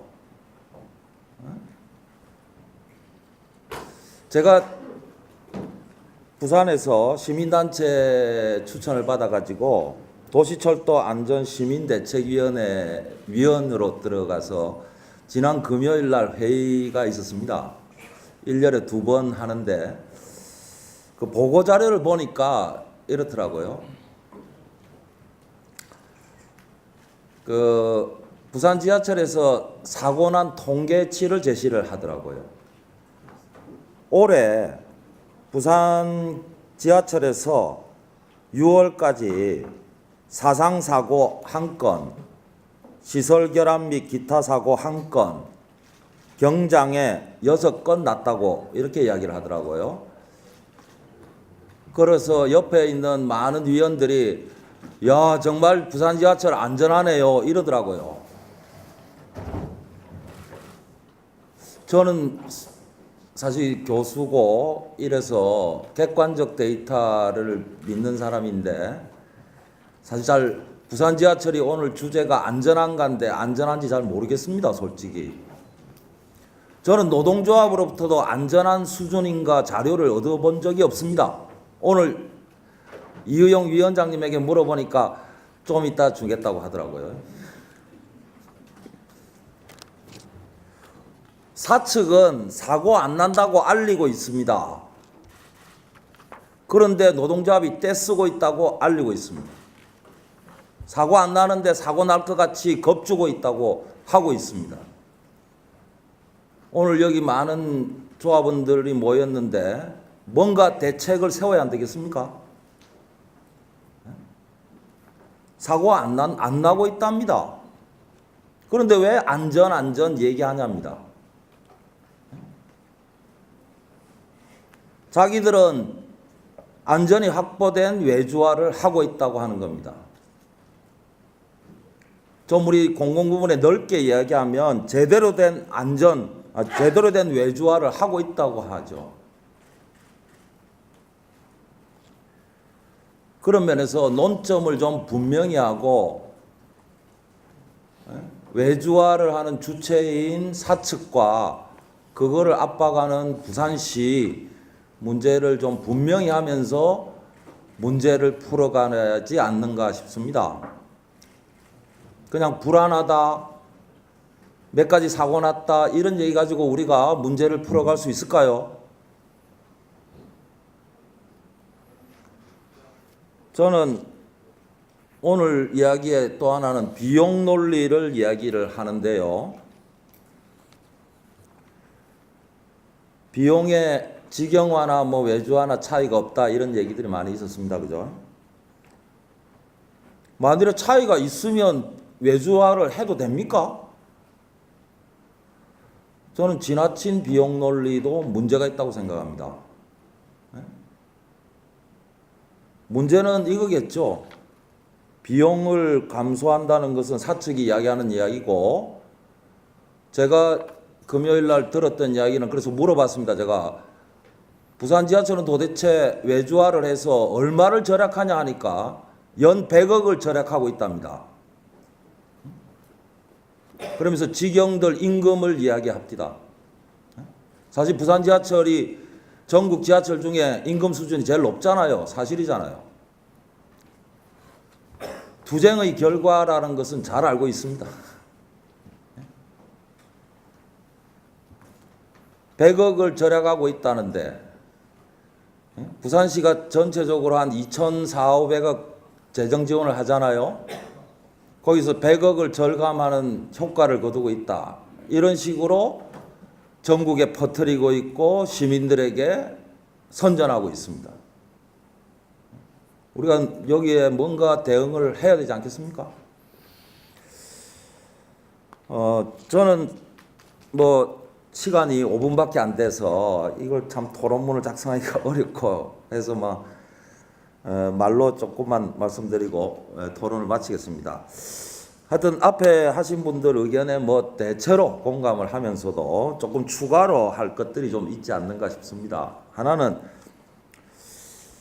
도대체 부산 지하철은 안전한가에 대한 실태조사, 객관적 데이터 이런 것들이 너무 없다라고 하는 거죠. 그래서 시민들은 객관적 데이터를 가지고 안전한지 불안한지가 아니고 자기 그냥 지하철 타다가 일상적인 경험 통해서 느낌을 통해서 그래서 뭔가 안전을 우리가 확보하려고 하면 시민들이 확실히 믿을 수 있는 뭔가 데이터를 좀 주어져야 되지 않는가. 사측은 일방적으로 주고 있다. 그 사실이 그 데이터가 맞는지 문제가 저도 아직 잘 모르지만 또 하나는 글쎄요 이건 뭐 외주 금지하자는 입장에서는 중요하지 않을 수 있습니다만은 외주 용역을 계약을 똑바로 하고 계약 이행을 똑바로 하고 하면 되는 거 아니냐 이제 이런 논리가 있습니다. 사측이 주로 펴는 논리더라고요. 거기서 이제 앞에서도 좀 나왔습니다만은 적어도 계약에는 설령 외주 회사 노동자들에게도 동일 노동, 동일 임금 원칙을 지키면서 줘야 될 거 아니냐. 그리고 이윤도 어떻든 뭐 적정화를 해야 되는 거 아니냐. 이런 문제들에 대해서 전혀 실태 조사 이런 것들이 안 돼 있는 것 같습니다. 물론 뭐 금지하자는 입장에서는 뭐 이런 게 뭐가 중요하냐 뭐 이렇게 하시겠지만 그리고 계약된 내용대로 이행을 잘 하는가? 서울의 구의역 계약된 대로 안 하다가 난 거 아니겠습니까? 하여튼 그 문제도 우리가 좀 짚어봐야 되지 않는가 이런 생각이 듭니다. 두 번째는 이제 이런 실태나 이런 걸 바탕으로 우리가 안전 문제에 대해서 이제 요즘 협치 이런 얘기를 많이 하는데 지하철 부분은 너무 협치가 안 되고 있는 것 같습니다. 뭐 양쪽 다 그렇고 관련 당사자들도 좀 그렇고요. 물론 당연히 부산시나 교통공사가 협치 의지가 없기 때문이긴 합니다만은 뭔가 안전 문제에 대해서 우리가 공동으로 좀 검토하고 협의하고 합의하는 구조도 좀 만들어내야 되는 거 아닌가. 물론 안 되면은 뭐 통상 얘기하는 투쟁밖에 더 있겠습니까마는 그 이전에 뭔가 협의 합의 구조, 협치 구조 이런 것들도 좀 만들어야 되지 않는가 이런 생각이 듭니다. 세 번째는 제대로 된 외주화. 이게 만일에 안전 확보를 뭐 거의 뭐 100% 보장하지 못한다면 외주화를 하지 말자 하는 거죠.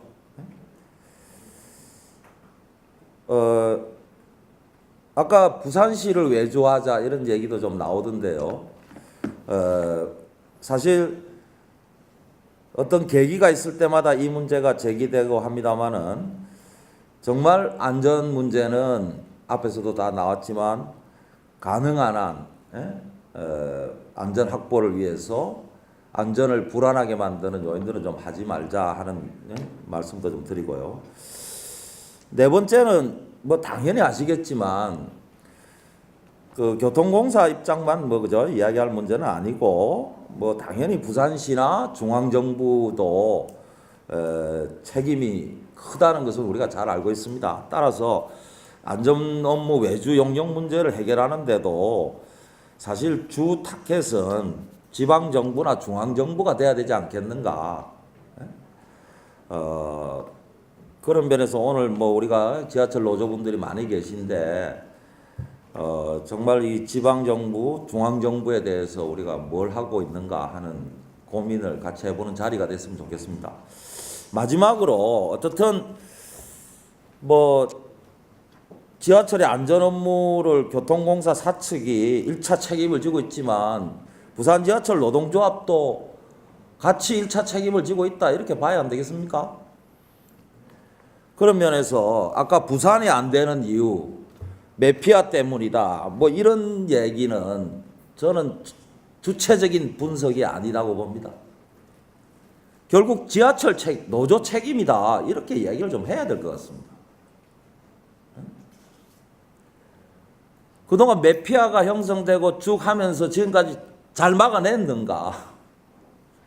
좀 무책임한 발언일 수도 있습니다만은 오늘부터라도 한번 좀 생각을 해봐야 안 되겠습니까? 문제 풀어가는 데는 주체적인 입장에서부터 고민해야 되지 않겠나 이런 말씀을 드리면서 마치겠습니다. 안전 전문가로서 부산시와 부산교통공사와도 그 관련 업무를 몇 년 동안 해본 경험이 있습니다. 그때 이 도시 부산교통공사의 안전 조직 체계도 잘 돼 있어요. 그리고 사장님의 안전의식도 굉장히 좋아요. 왜냐하면 자기가 이 사장님에서 쫓겨나는 유일한 길은 일무대서가 아니라 9시 뉴스에 나오면 쫓겨날 가능성이 크다. 그래서 안전이 정말 중요하다. 뭐 저한테 그런 얘기를 한 적이 있습니다. 그러다 보니까 안전을 너무 강조를 하다 보니까 밑에 담당자라든지 문화가 어떤 일이냐면 9시에 나오는 걸 너무 두려워하는 겁니다. 그러다 보니까 은폐 문화가 대부분 만연적으로 내게 되어 있는 거예요. 저보고 안전교육 해달라고 하면 우리 일 잘하고 있다고 얘기 좀 해달라고 할 정도로 은폐 문화가 일부 있습니다. 대부분 이런 관공서 조직들의 어떤 특징이기도 합니다. 근데 은폐를 하면은 대책이 안 나오고요. 대책이 없으면 결국에 사고가 나기 마련입니다. 그래서 이러한 부분들을 우리가 고민을 해야 될 것 같고요. 그래서 은폐 문화와 관계되는 것들과 의주화도 좀 관련이 있는 것 같습니다. 그래서 이제 제가 의주화 얘기를 좀 하도록 하겠습니다. 저는 이제 많은 사업장을 다니기 때문에 실제 산업 현장에서도 의주화가 뭐 거의 일반적으로 진행이 되고 있습니다. 제가 특히 이제 조선소 프로젝트를 많이 하는데 이 조선소의 H중공업, 뭐 여기 이제 뭐 현대중공업 보면 5명의 사망자가 발생했어요. 재해는 어떻습니까? 아주 낮은 편입니다. 그 이유는 안전한 업무는 직영에서 하고요. 위험한 업무는 협력체계에서 하기 때문에 그렇습니다. 요즘 뉴스 한번 보세요. 일주일 거. 이번에 상경 화학물질 누출 사건. 6명 전부 다 협력업체입니다. 대형 사망 사고 나면 다 정규직 죽는 일 없습니다. 다 협력업체에서 이렇게 위험의 전가가 굉장히 급격하게 진행되고 있습니다. 중공업 보세요. 실제로 삼성중공업 보면은 재해율이 스위스 시계 만드는 회사보다 작습니다. 그 이유는 위험한 업종을 이제 거의 안 하기 때문에 그렇습니다. 아까 이제 비용 측면에서 우리가 얘기를 많이 하는데 실제로 비용 때문에 가는 거 아닙니다. 9시 뉴스에 사고 나면 사장님이 그만둬야 하기 때문에 외주화가 진행이 되는 겁니다. 그래서 너무 비용으로 하는 것도 일부 문제가 있다라고 생각이 듭니다. 그러면 위주화를 하면 왜 위험하느냐? 제가 이제 사업장에서 많이 보고 느낀 건데요. 그 원청 사업장 측면에서 보면은 하청 작업자는 자기 회사 사람이 아니에요. 사고 나도 책임이 없습니다. 물론 뭐 총괄 책임자가 어떤 법적인 책임은 지겠지만 일반적으로 책임이 없습니다. 그렇기 때문에 위험한 작업 환경을 개선할 수 없습니다. 실제로 사업장에 가면요. 제가 개선을 해가지고 아주 좋아졌어요. 그러나 이거 외주화됐어요. 비용 때문에 협력업체는 옛날 나쁜 방식으로 일을 합니다. 여기 되돌아가는 것들을 제가 눈으로 많이 본 적이 있습니다. 또 경영 효율화 측면에서 이제 도급비를 삭감하면 그 하청업체는 실제로 이제 매피아 얘기 나오는데요. 그 매피아 사람들은 월급을 보장해 줘야 돼요. 뭐 조선 회사들도 마찬가지예요. 협력업체 때 일부 직원이 갑니다. 그 사람들은 월급이 안 깎아요. 그러면 깎을 수 있는 인건비를 따먹으려면 뭘 해야 돼요? 새로 고용하는 사람들의 인건비를 줄여줘야 되는 겁니다. 그러면 어떻게 돼요? 기술자를 뽑을 수가 없습니다. 전문 기술자가 없으면 어떻게 됩니까? 그 사람들은 안전교육도 제대로 받지 않고 투입되다가 그냥 사고를 나는 겁니다. 그래서 그러면 하청협력자는 어때요? 또 위험하잖아. 너무 불안해요. 그럼 어때요? 또 하청을 줍니다. 위험을 피하기 위해서. 그래서 물량팀이라는 게 나와가지고 더 위험하게 되는 겁니다. 또 셋째, 원청과 협력업체들은 서로 아까 소통 얘기가 나왔는데 굉장히 큰 문제입니다. 협력업체는 원청 작업자의 작업 체결들을 하기 때문에 우리가 위험하게 일을 할 수밖에 없다라고 주장을 하고요. 원청 작업자하고 제가 얘기해 보면 협력업체 사람들이 너무 인건비 전략하고 신규 직원을 뽑기 때문에 작업과 위험을 알지를 못한다. 그래서 정말 자기들도 위험하다라고 얘기를 합니다. 그래서 이러한 문제들을 우리가 돈으로만 따질 게 아니라 위주화에는 항상 위험이 있고 그 위험을 전가한다는 기본 원칙을 우리가 잊지 않아야만이 올바른 그 안전정책을 펼 수 있을 거로 생각이 됩니다. 오늘 이 토론도 이제 구의역 사건 때문에 아마 나온 것 같습니다. 근데 구의역 제가 토론을 보니까 부산시 은성 PSD는 이 부산교통공사 일도 하는데 더 계약이 좀 안 좋다라고 뭐 토론회가 나오더라고요. 무슨 그 아까 말한 대로 1시간 이내에 뭐 조치를 하지 않으면 뭐 문제가 됐고 또 이거 부산 쪽에는 또 다른 뭐 계약 조건이 있는 것 같습니다.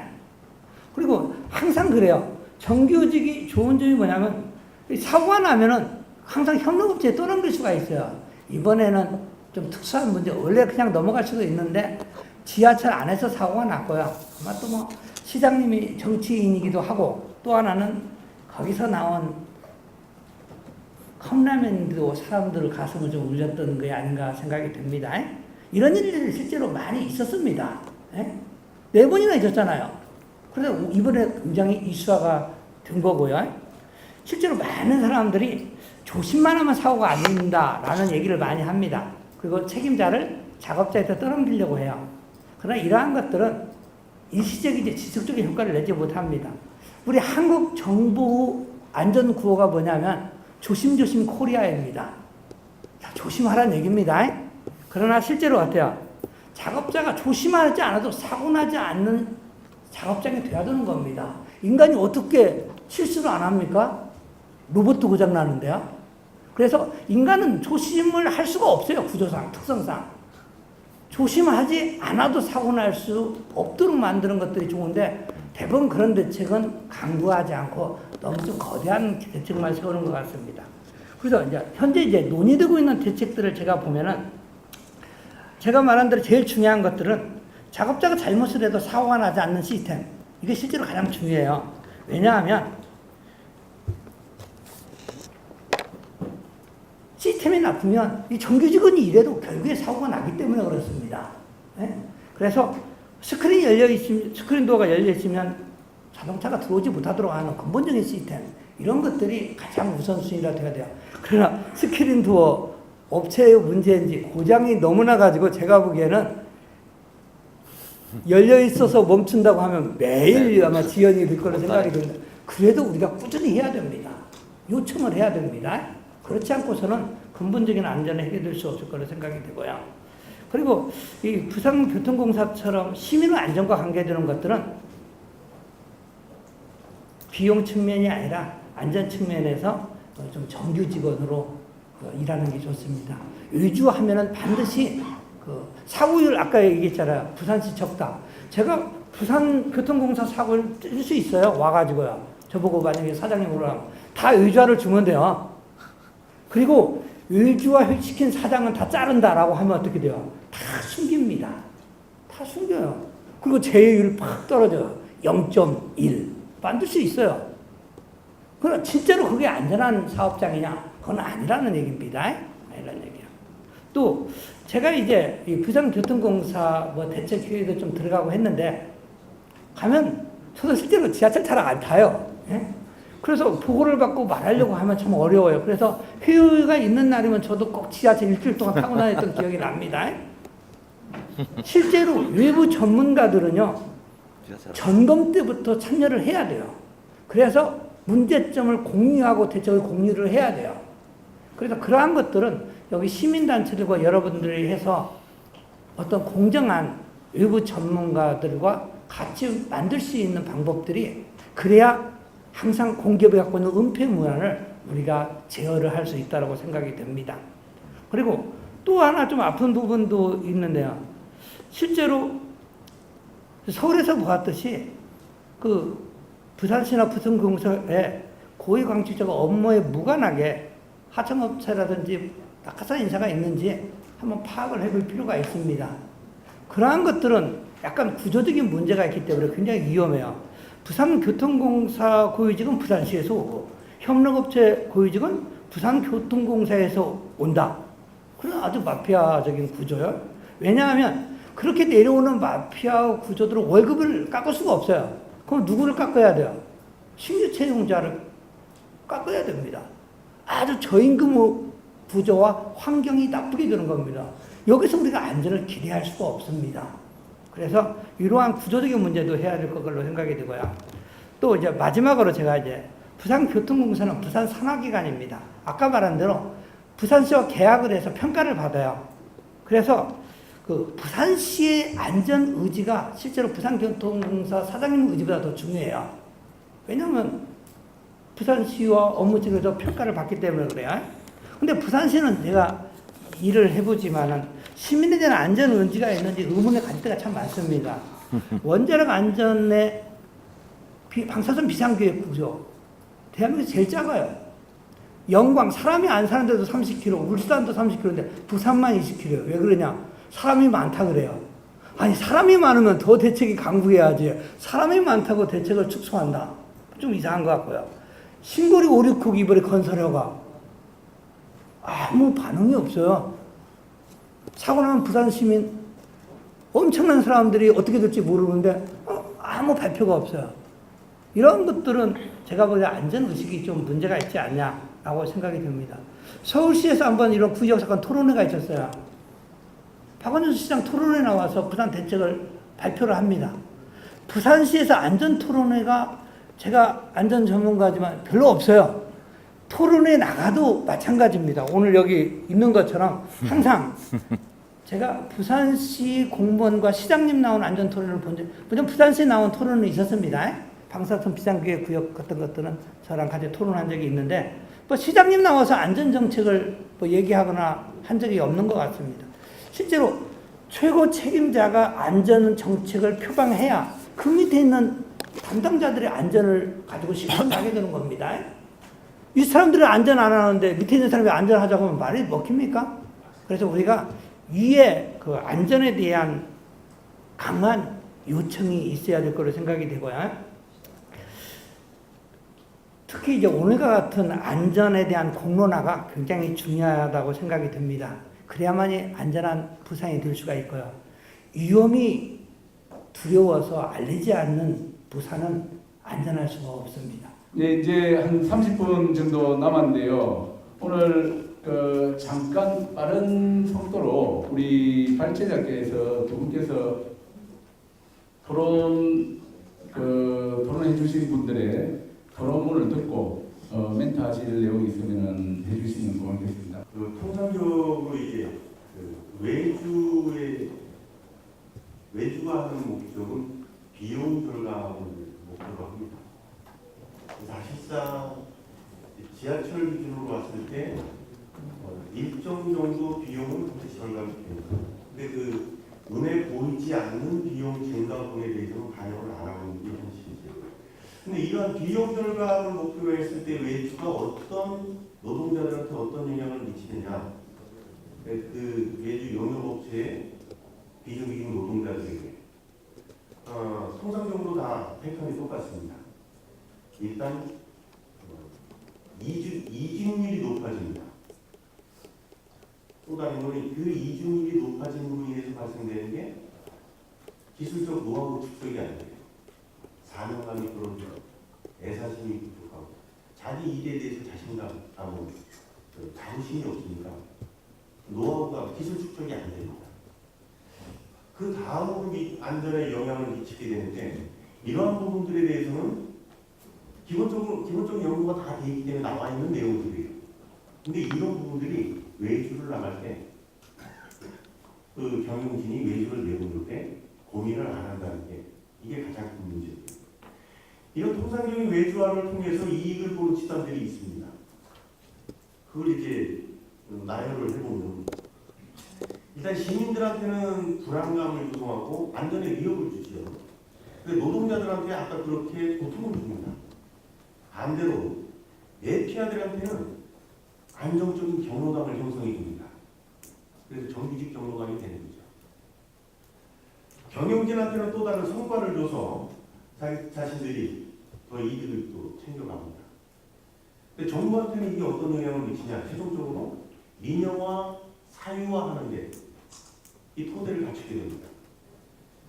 조직 슬림화를 통해서. 그래서 이 사회적으로 국민한테 안전에 미치는 영향도 그렇고, 이게 공정은 국가 재산 아닙니까? 국민의 재산. 이 재산을 훼손시키는 문제. 그리고 우리가 뽑았던 공직자들의 이 비뚤어진 그 마인드. 총체적인 나라의 문제라고 생각해 보셔야 될 겁니다. 그래서 저희들은 이런 걸 볼 때는 사회적인 합의를 통해서 이 외주화의 적정성을 검증하는 절차와 그런 기준, 법적 기준을 마련할 것을 제안하는데, 예를 들어서 목적을, 외주화의 목적이 비용 절감으로 하면 그건 할 수 없고, 안전을 목적으로 하면, 특수 목적으로 할 경우는 그건 가능합니다. 단지 전문가들한테 맡기는 거죠. 전문가들이 그 업무를 맡아야 더 사회적 이익이 된다는 건 당연히 우리가 인정해 줄 수밖에 없는 거죠. 비용적인 측면에서도 직영화할 때 그 비용에서 80% 이하로 떨어지면 그건 외주 중도 안 됩니다. 왜냐하면 그 비용 절감으로 인해서 아까 말씀드린 그런 문제점이 노출되기 때문에. 그래서 이런 객관적인 기준을 설정하고 그 기준에 부합되는 직영화가 발주됐다 하더라도 운영상에서 결격하다가 보이면 다시 직영 전환할 수 있는 그런 제도 장치가 필요합니다. 이게 사회적 합의가 있어져야 되는데 문제는 정부에서, 정부 정책상, 부산시에서, 부산시 정책상 전혀 그럴 마음이 없다라는 게 문제죠. 이걸 우리 여기 앉아 계신 시민 여러분들과 저희가 같이 해야 될 문제라고 생각합니다. 이상입니다. 군산 PBS가 맺었던 그 계약이 참 많이 논란이 됐었는데 아이러니하게도 그 계약서를 공정위에서 얘기하고 하도급하고 용역 표준 계약서를 따랐다고 하는 거죠. 그러니까 서울 메트로가 그냥 자기네들이 지은 게 아니라 공정위에서 제시하고 있는 표준 계약서를 따르는 거죠. 사실 정말 웃긴 일인데, 그러니까 외주화라는 이 자체가 그러니까 어떤 특성을 나타내는 건데 여기서 볼 수 있는 게, 그러니까 원청의 어떤 책임이라든지 위험을 사실상 밖으로 떠넘기는 비용을 떠넘기는 그러한 성격이 있다는 것을 공정위가 제시하는 그 계약서를 보면서 느낄 수 있는 거죠. 그래서 원청 입장에서는 그게 이제 책임이라든지 안전 위험 부분들을 떠넘기기 때문에 비용 절감이 될 수 있지만 결국 그 비용이 어디 사라지지 않는다는 거죠. 이번 불이익 사고에서 나타나는 게 결국 그 비용이란 결국 외부화돼서 사회적 비용을 부담하는 거고, 결국 그 운영기관 입장에서는 뭐 어쨌든 비용 절감이 있을 수 있겠지만 결국 노동자라든지 시민들이라든지 외부의 사회적 비용을 저희가 부담하기 때문에 그런 부분에서 외주화 부분에서 비용 부분에서 문제가 있다고 얘기를 하는 거죠. 그러니까 운영기관의 측면에서의 비용뿐만 아니라 결국 그 부분들을 책임과 그 위험 부분들을 외주화하면서 발생하는 그런 사회적 비용을 고려한다면 결국 비용 절감 아니라는 것을 얘기하는 거고, 그렇기 때문에 외주화 부분에서 근절해라 얘기를 하는 겁니다. PSD와 관련해 가지고 부산에는 제가 이제 시민대책위원회에서 물어봤어요. 부산에는 스크린도어의 문제가 없는가 이러니까 부산에는 아직 설치 중이잖아요. 이제 거의 완료가 됩니다만 그죠? 뭐 6월 말이 하여튼 자기들 목표 이렇게 시기인데, 그리고 뭐 사고가 별로 없답니다. 한 역에 뭐 하루에 뭐 하여튼 1회 내지 1.5회 정도 뭐 생기는데, 그런 면에서 서울처럼 그렇게 바쁘게 처리를 할 일은 없다 뭐 이렇게 이야기를 하더라고요. 그리고 서울하고는 달리 관제실에서 이 스크린도어 고장 문제를 실시간으로 종합 통제를 하고 있어서 자기네들은 서울하고 달라서 별 문제가 없다는 식으로 뭐 이야기를 하더라고요. 혹시 저는 나도 기술적인 건 잘 몰라가지고, 그리고 아마 또 사실 제가 좀 추천을 받아서 갔기 때문에 약간 말씀을 드리면, 어떻든 6월 달부터 교통공사 내에 이번에 안전 관련 외주 용역 부분에 대해서 타당한가 검토를 착수하겠다고 합니다. 그래서 한 8명 정도로 구성해서 한 1년간 하겠다고 이러더라고요. 그래서 저희가 이런 얘기를 좀 했습니다. 무슨 1년간이나 걸리냐. 3개월 내로 빨리 끝내라. 이런 얘기를 했고요. 그 다음에 두 번째는 뭐 직영이나 자회사 설립이나 외주 용역 방안 중에서 어느 것이 타당한지를 검토하겠다 이러더라고요. 그래서 뭐 그러면 주로 외주 용역 중심으로 검토하지 않겠냐. 그래서 교통공사가 직영화를 기본 방침으로 정하고 직영화하는데 애로사항이 뭔지 이걸 중심으로 검토를 하기를 바란다고 하여튼 이렇게 좀 이야기를 했습니다. 그래서 지금까지 앞에 우리 박영수 부장님이 용역을 줬을 때 주로 외주 용역을 어떻게 하면 줄까 이런 기본 방침하에서 용역을 준 거거든요. 그래서 이번에는 직영화를 어떻게 할 수 있을까, 애로사항은 뭔가, 돈은 얼마 드는가, 뭐 하여튼 이런 직영화 방침 하에서 뭔가 검토하기를 요청한다고 얘기를 했습니다. 계속 얘기하시는 분 시간 제가 어려웠습니다. 아까 김철 우리 말씀하신 것처럼 사실 외주화로 인한 그 사고 이전에 교수님께서 파악을 해야 된다고 하셨는데, 큰 사고가 나기 전에 사실상 저희가 아는 것이 사실 불가능합니다. 외주 내부에서 일어나는 것과 관련해서 그런 장애 사고에 대해서 뭔가 발생하더라도 공식적으로 보고를 하지 않는 게 정상입니다. 왜냐하면 그 업체가 그런 장애를 많이 발생하는 업체가 되면 당연히 계약해집니다. 예, 그렇기 때문에 할 수가 없는 것이죠. 저희 노동조합이 교통공사에 대한 사고를 안 걸었으면 저희 노조가 있기 때문에 만약 외주업체들의 비정규직 조직자 노조가 있다면 더 알기 쉬울지도 모릅니다. 하지만 아시는 것처럼 외주용역 업체를 만들기 전 노조를 만들기 않기 하는 것도 포함이 됩니다. 노조를 만들면 잘 아시는 것처럼 업체를 계약 해지해서 노조를 날려버리거든요. 실제로 외주용역 업체에서 일어나는 사고가 얼마나 크고 위험한지는 실제로 이번에 고위업체는 큰 사고가 일어나지 않은 거죠. 잘 아시는 것처럼 우리나라 산업재해의 재해율에 비해서 사망률이 엄청나게 높지 않습니까? 재해 사망률은 1등인데 재해율은 엄청나게 낮습니다. 그 배가 우리 23배나 난다고 얼마 전에 언론에 났는데요. 마찬가지로 엄청나게 은폐되고 있는 것을 저희가 알지 못하는 거죠. 그래서 지금 저희가 그 내부적으로 파악한 교통공사의 철도 안전사고, 예를 들어 출입문기, 사이에 발 빠지는 이런 것들은 거의 매일 일어납니다. 그런 것들이 교통공사 사고라 생각하지 않으면 모르겠습니다. 불이 나고 차가 들이받고 이런 것만 사고라 생각하는지 모르겠지만 에스컬레이터에 넘어지거나 이용하는 승객들이 다치는 사고는 사실상 비일비재합니다. 그러한 것들을 해당 근무하는 우리 조합원들이나 직원들이 최선을 다해서 유처리를 하기 때문에 언론에 나거나 상부에 보고하지 않아도 되는 사고로 발전하지 않는 것뿐이죠. 9시 때 안 나오는 거죠. 그래서 지금 저희가 그 외주영역 볼 때도 지난 시간 외주영역이 됐던 업무들은 그나마 노조들이 많이 싸워왔기 때문에 다행히 보석이나 이런 데 나갔던 분야도 다행히 물청소를 하는 분야나 청소 업무 위주로만 외주영역이 나갔습니다. 그런데 향후 공사가 다 됐으면 외주영역이 나가려고 하는 것들은 실제 안전점검 업무와 관련되어 있는 것이고 이외에도 전차선 용역 등은 실제로 우리 지하철의 안전과 관련이 있는 업무이기 때문에 저희가 더욱더 심각하다고 생각을 하는 겁니다. 그래서 우리 토론자분들께서 여러 가지 의견 주셔서 저도 좀 추가 의견 부족한 거 냈고요. 질문은 뭐 따로 없습니다. 이상입니다. 제가 하고 싶은 말은 제가 이번에 부산교통공사에서 안전 패밀리를 하고 있습니다.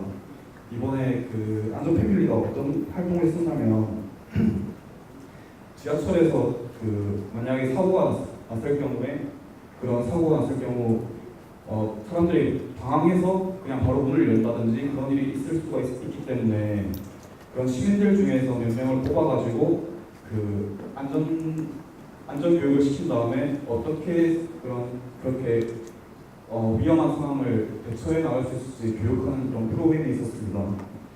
이런 점에서는 저도 좀 필요성을 인식해가지고 많이 배웠고요. 또 했던 게 안전 결의 대회라고 있었습니다. 아까 말씀하신 높으신 분들이랑 그리고 또 저희 안전 패밀리 몇 명이 가서 안전 결의 대회를 받았었고, 그리고 세 번째로는 또 재난 대응 훈련을 받았습니다.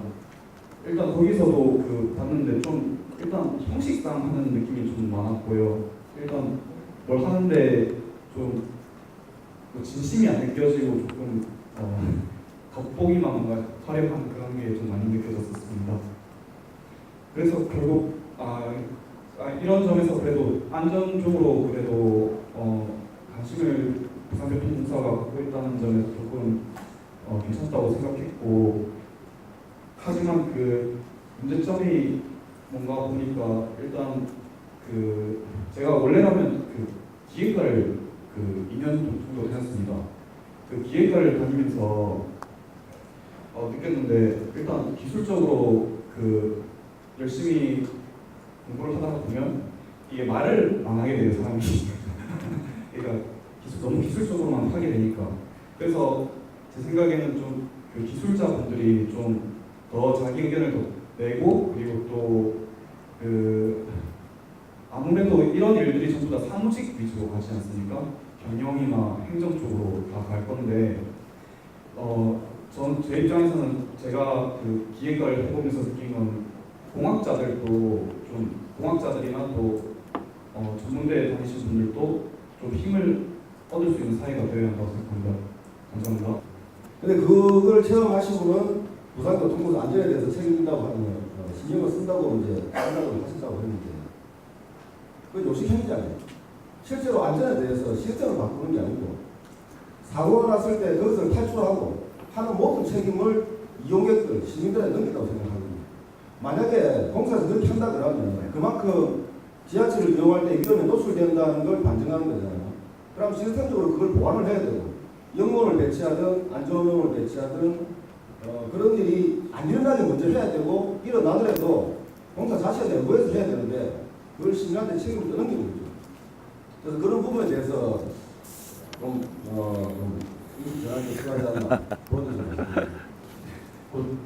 이 발자국 토론들이 주로 보면 이 외주화의 본질에 있어서 가르쳐라든가 이런 쪽으로 포커스를 좀 맞추는 것 같아요.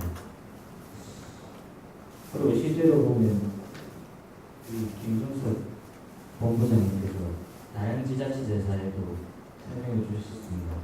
근데 반대로 직영을 하다가 위탁을 주는 이런 외주를 주는 사례들을 보면 제가 여러 지역의 경기도상공 자연대 가서 보니까 지방 공동들도 하고 얘기를 해가지고 카르텔뿐만의 이유는 아니고 다른 이유들이 있습니다. 보면 노사, 아까 말씀하신 노사가 이제 가장 큰 이유고 그 외에 만연한 윤영삼 교수님께서 말씀하신 적자 이데올로기 이런 것도 있고 동시에 외주를 주면 무조건 이 예배는 전문가니까 이런 상상이 있는데 물론 말씀하셨듯이 지하철이나 이런 부분들은 외주 용도로 전혀 전문가가 아니죠. 전혀 전문가가 있는데 그래서 좀 여러 요인들이 있다. 그런데 우리가 생각하는 카르텔이라는 이런 큰 게 아니고 생각보다 소소한 데서 이런 말 생각이 실수해서 걸리는 그런 부분들도 있는데 그런 것들 좀 그런 분들을 좀 설명을 앞에 발제나 이런 부분에서 보면 이제 노동자들에 대한 인터뷰 이런 것도 있지만 동시에 그 사측의 사고는 무엇이고 이런 것도 좀 있어야 되는데 그런 게 좀 빠르지 않다는 부분이고 생각보다 이유는 다양합니다. 근데 이제 그런 부분들이 오늘 좀 빠져있는 점에서 아마 앞으로 좀 개선이 돼야 될 것 같다는 생각이 들고요. 동시에 오늘 이 책자를 보면서 그리고 말씀하시는 것들 들으면서 아마 부산 지하철, 부산교통공사하고 비밀선을 달리겠다. 이건 계속 이런 생각이 드는 게 아까 윤윤성 교수께서 말씀하셨지만 부산교통공사는 안전한 외주화야겠다 계속 그렇게 얘기할 것이고 노조 시민단체는 계속 외주화 자체가 잘못된 것이다 이렇게 얘기할 것이기 때문에 계속 비판되게 될 것이다. 그런 점에서 외주화를 비판하면서 제대로 된 외주화를 위해서 이런 게 필요한데 결국에는 그게 안 되기 때문에 결국에는 외주화가 아니고 다른 직영이나 이런 거로 가야 된다. 이런 좀 전복법을 해야 되지 않느냐. 무조건 외주화 자체가 없다. 이런 조금 전략적 맞지 않지 않나 이런 생각이 듭니다. 외주화를 정책 결정을 하는 사람들은 굉장히 말씀하신 것처럼 굉장히 다양한 이유가 있는데요. 근데 이것을 표현해낼 때는 크게 두 가지로 표현을 합니다. 비용과 효율. 이렇게 표현을 해야지 이게 논리가 성립이 되거든요. 근데 그 과정에는 저는 이제 카르텔이라는 표현을 썼는데 이거 못지않게 김창 선생님이 말씀하신 것처럼 결국은 책임의 전가 부분이 그 표현할 수 없는 그 내심에서는 매우 중요합니다. 왜 그러냐면 이거는 이제 노사관계에 대한 그 갈등 구조를 책임을 전가하는 것도 있고요. 말씀하신 것처럼 이렇게 넘어가면서 위험을 외주하는 게 아니라 사실은 책임을 외주하는 거거든요. 그러니까 이게 여기에 이제 본질이 있는 거예요. 근데 이거를 그렇게 말은 할 수 없지 않습니까? 부산시장이나 부산교통공사 사장님이 우리는 책임을 전가하기 위해 외주하는데 이렇게 못하잖아요. 그러니까 100% 안전한 외주화를 한다. 그게 뭐 여러 가지 표현을 하는 겁니다. 그래서 이제 그런 것들이 우리가 어떻게 살펴볼 것인가에 대한 것들은 저는 상당히 오랜 시간 동안 저희가 축적되어서 다양한 사례들이 스터디 케이스들이 있다라고 저는 생각을 하는 겁니다. 그러니까 뭐 예를 들면 뭐 전체적으로 전면적으로 모든 업무를 100% 아웃소싱을 뭐 일도양단하듯이 다 인소싱 하는 것은 현실적으로 가능하지 않은 로드맵이겠죠. 근데 그런 것들이 다양한 케이스들이 이미 있어서 검증된 것들이 있다라고 보는 거고, 저는 그 과정에 김창 선생님이 말씀하신 것처럼 본질적으로는 책임의 전가 부분이 매우 크다라고 보는 건데요.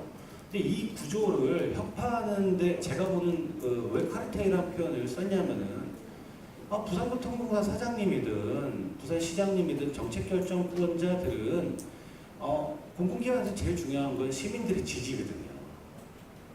예를 들어서 이것을 안전을 강화 뭐 어떤 방식으로는 해서 그것이 자신에게 시민의 지지를 획득할 수 있고 자신의 그 기반을 더 탄탄히 할 수 있다라고 한다면 그 길을 마다할 리가 없는 게 상식적인 거잖아요.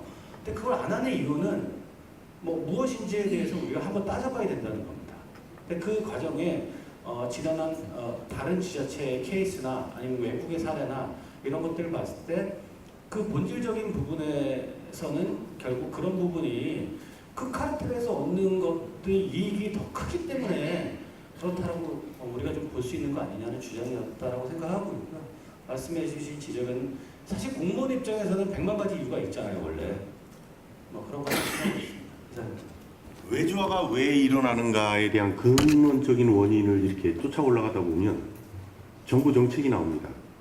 정부는 공기업을 통제하고 경영하기 위해서 우리 부산지하철은 부산시 산하 공기업이지만 사실상 정부 통제를 직접적으로 다 받고 있습니다.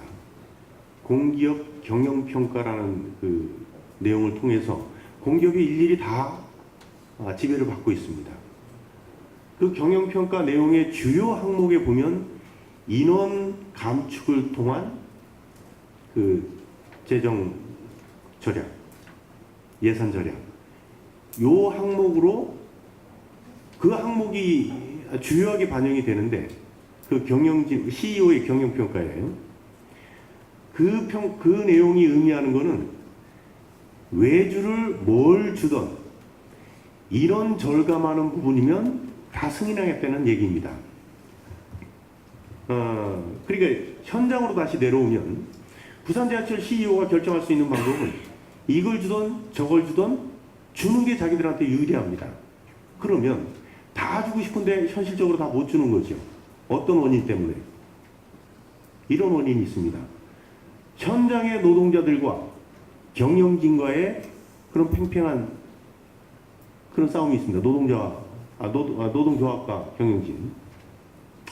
그 다음으로 영향을 미치는 건 중간 간부들, 중간부터 고위직 간부들, 그 카르텔과 경영진과의 팽팽한 줄다리기가 있습니다.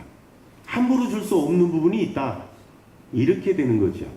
자기 주기 쉬운 부분이 대상이 되는 거고, 주게 되면 그건 이제 주는 과정에서 노동자 무마시키고 간부들 무마시키고 자기 실적으로 올라가는 겁니다. 줄 수 있는 게 있고 없는 게 있을 뿐이지 그 신관계에 따라서 어느 목적에 따라서 이건 줘야 된다 말아야 된다 이런 기준이 없다는 얘기입니다. 정부는 이걸 통해서 항상 최종적인 민영화 사유화를 위한 슬림화 작업을 계속 추진 중이고요. 단계별.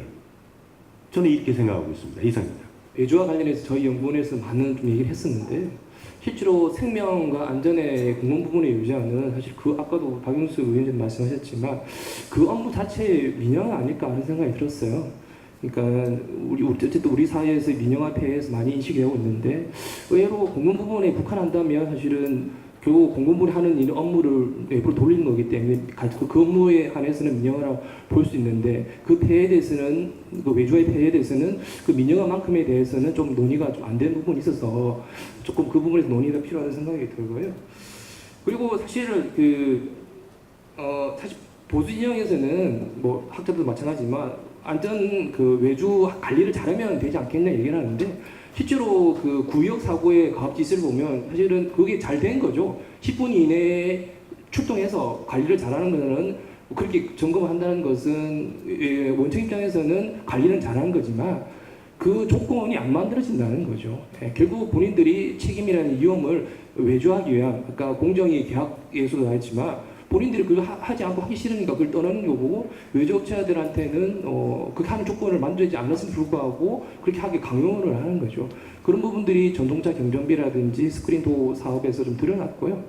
그래서 결국 이런 책임과 위험의 전가는 비용이 발생하는 거고 그 비용이 사실 비용을 발생한다는 말씀드리고 싶고 그래서 원청의 책임성을 얘기하는 거는 그 비용을 원청이 책임 있게 받아 안아서 그 비용 부분들 안전을 조금 더 책임 있게 잘해라는 말인 거죠. 그렇게 자꾸 외주로 퍼뜨리지 말고 본인 책임성 있게 원청답게 책임감을 가지고 그 어떻게 하면 안전할 수 있는 지하철이라든지 사업자 만들 수 있게 노력을 해서 그 비용을 떨어뜨리라는 그런 원칙인데 우리나라의 외주화는 그걸 반대가 강화하고 있기 때문에 문제가 발생하는 거죠. 그리고 지하철 얘기를 하면 마찬가지로 실제로 지하철 사고는 별로 없어요. 이렇게 통계를 보면 물론 그 고장이나 장애나 뭐 그런 부분들을 실제로 카운터하게 되면 엄청 많이 늘어날 수 있겠지만 그런데 문제는 아까도 얘기했지만 부산지하철도 마찬가지고 서울지하철도 마찬가지고 지금 시설이 자꾸 노후화되고 있는 거죠. 다 30년, 40년으로 가고 있고 그 속에서 아까 제가 마모 그 곡선도 얘기했지만 귀합수적으로 그 고장이나 장애가 많이 발생할 수 있습니다. 하지만 지금의 대처는 인력 구조조정이라든지 외주화라든지 적절한 솔루션이 안 되고 있는 거죠. 그래서 지금의 시점을 보면 안전할 수 있죠. 하지만 10년, 20년에 지하철이 어찌 될지 않습니까? 그리고 지하철의 안전 요원들이라든지 기술이라는 게 갑자기 만들어진 것도 아니고 해서 축적이 돼야 되는 건데 정말 고장이 많이 발생하는 시기에 제대로 대응할 수 없는 거죠. 그래서 그런 경향성을 본다면 지금부터 준비를 해야 된다는 걸 말씀을 드리는 거고요. 그리고 사고에 말씀드리면 지하철의 안전 문제는 한 번 크게 일어나면 크게 사고가 난다는 거죠. 그리고 그런 사고는 뭐 잘 알다시피 하임리 법칙에서 그런 전조가 있는 거죠. 그런데 지금의 구조에서는 과연 그런 전조를 체크할 수 있는 여건이 되냐는 거죠. 아까 박영수 위원장 말씀하셨지만 무슨 문제가 발생하면 징계를 때리고 또 사정 날리고 그런 상황에서 그리고 외주 주고 외주업체들은 자기가 계약이 해지되는데 당연히 감지 않겠죠. 그런 부분들이 계속 쌓인다는 거죠. 현장 내에서 자꾸 그런 안전관리가 수치로 보니까 안전하네. 하지만 그 이면에 보면 문제가 생기면 징계를 때리고 벌을 하고 날리고 외주 주고 이런 상황에서 계속 쌓이다 보면 결국은 큰 사고가 발생할 수 있다는 거죠. 그래서 그런 부분에서 미리 그런 전조가 있을 수 있으니까 얘기를 하는 거고 저희 이 자리에 얘기하는 거죠. 그런 측면에서 보면 지금 안전한데 왜 이런 얘기하냐?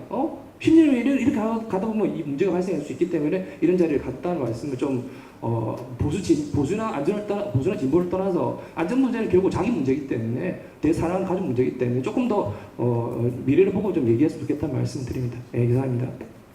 글쎄요, 오늘 토론에 하여튼 부산시나 교통공사 사람들이 좀 나와서 뭐 그 사람들 나온다고 뭐 해결이 잘 되는 건 아니지만 그래도 같이 논의라도 좀 해보기를 바라셨습니다.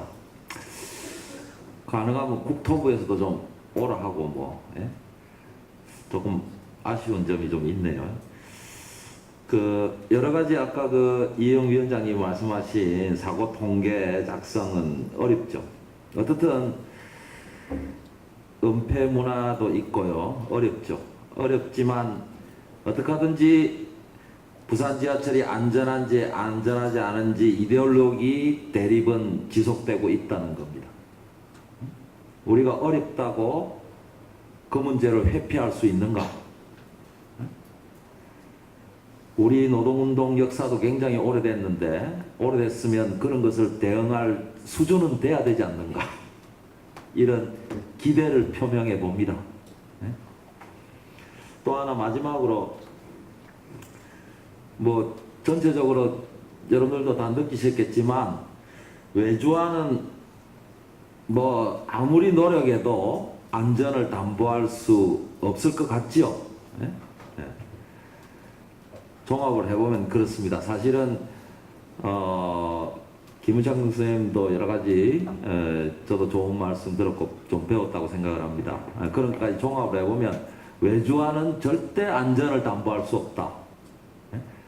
하여튼 이런 생각이 들었다는 말씀을 드리면서 마치겠습니다. 고맙습니다. 저도 저는 실제로 이렇게 시민들 안전 이렇게 활동한 것은 올해는 안 됐습니다. 그러나 주로 저 공장 사업장에서 안전보건 문제를 주로 해왔는데 실제로 이러한 위주화 문제, 책임을 떠넘기는 문제 굉장히 사회적으로 이제 만연되어 있는 것 같아요. 그러다 보니까 점점 사회가 말로는 안전한다 하더라도 좀 안전하지 않은 것 같고요. 그리고 많은 사람들이 저는 이제 사람 연구를 주로 하기 때문에 사람은 안전하지가 않아요. 팔도 2개밖에 없고 눈도 2개밖에 없고 목도 다 안 돌아가요. 그리고 생각도 워낙 차이가 납니다. 그래서 사람보다는 사람이 조심하라고 하지 말고 진짜 사람이 실수를 하고 바보 같은 짓을 해도 안전한 시스템을 만들 수 있도록 노력을 하는 것이 효과적입니다. 뭐 스트레칭 체조하라. 뭐 만약에 작업자가 제가 많이 하는 얘기가 쪼그려서 앉아 작업을 해요. 그럼 허리하고 무릎이 아프지 않느냐? 그리고 아마 뿌듯해야 합니다. 그것보다 가장 좋은 방법은 그 작업자가 쪼그려 일하지 못하도록 작업대를 높여주는 거예요. 그러한 것들이 가장 효과적인 방법입니다. 그래서 외주와 이런 근본적인 것들도 우리가 잘 컨트롤해야 되고요. 그리고 안전한 시스템을 만들 수 있도록 여러분들이 더 노력을 하면 좋을 것 같습니다. 감사합니다. 네.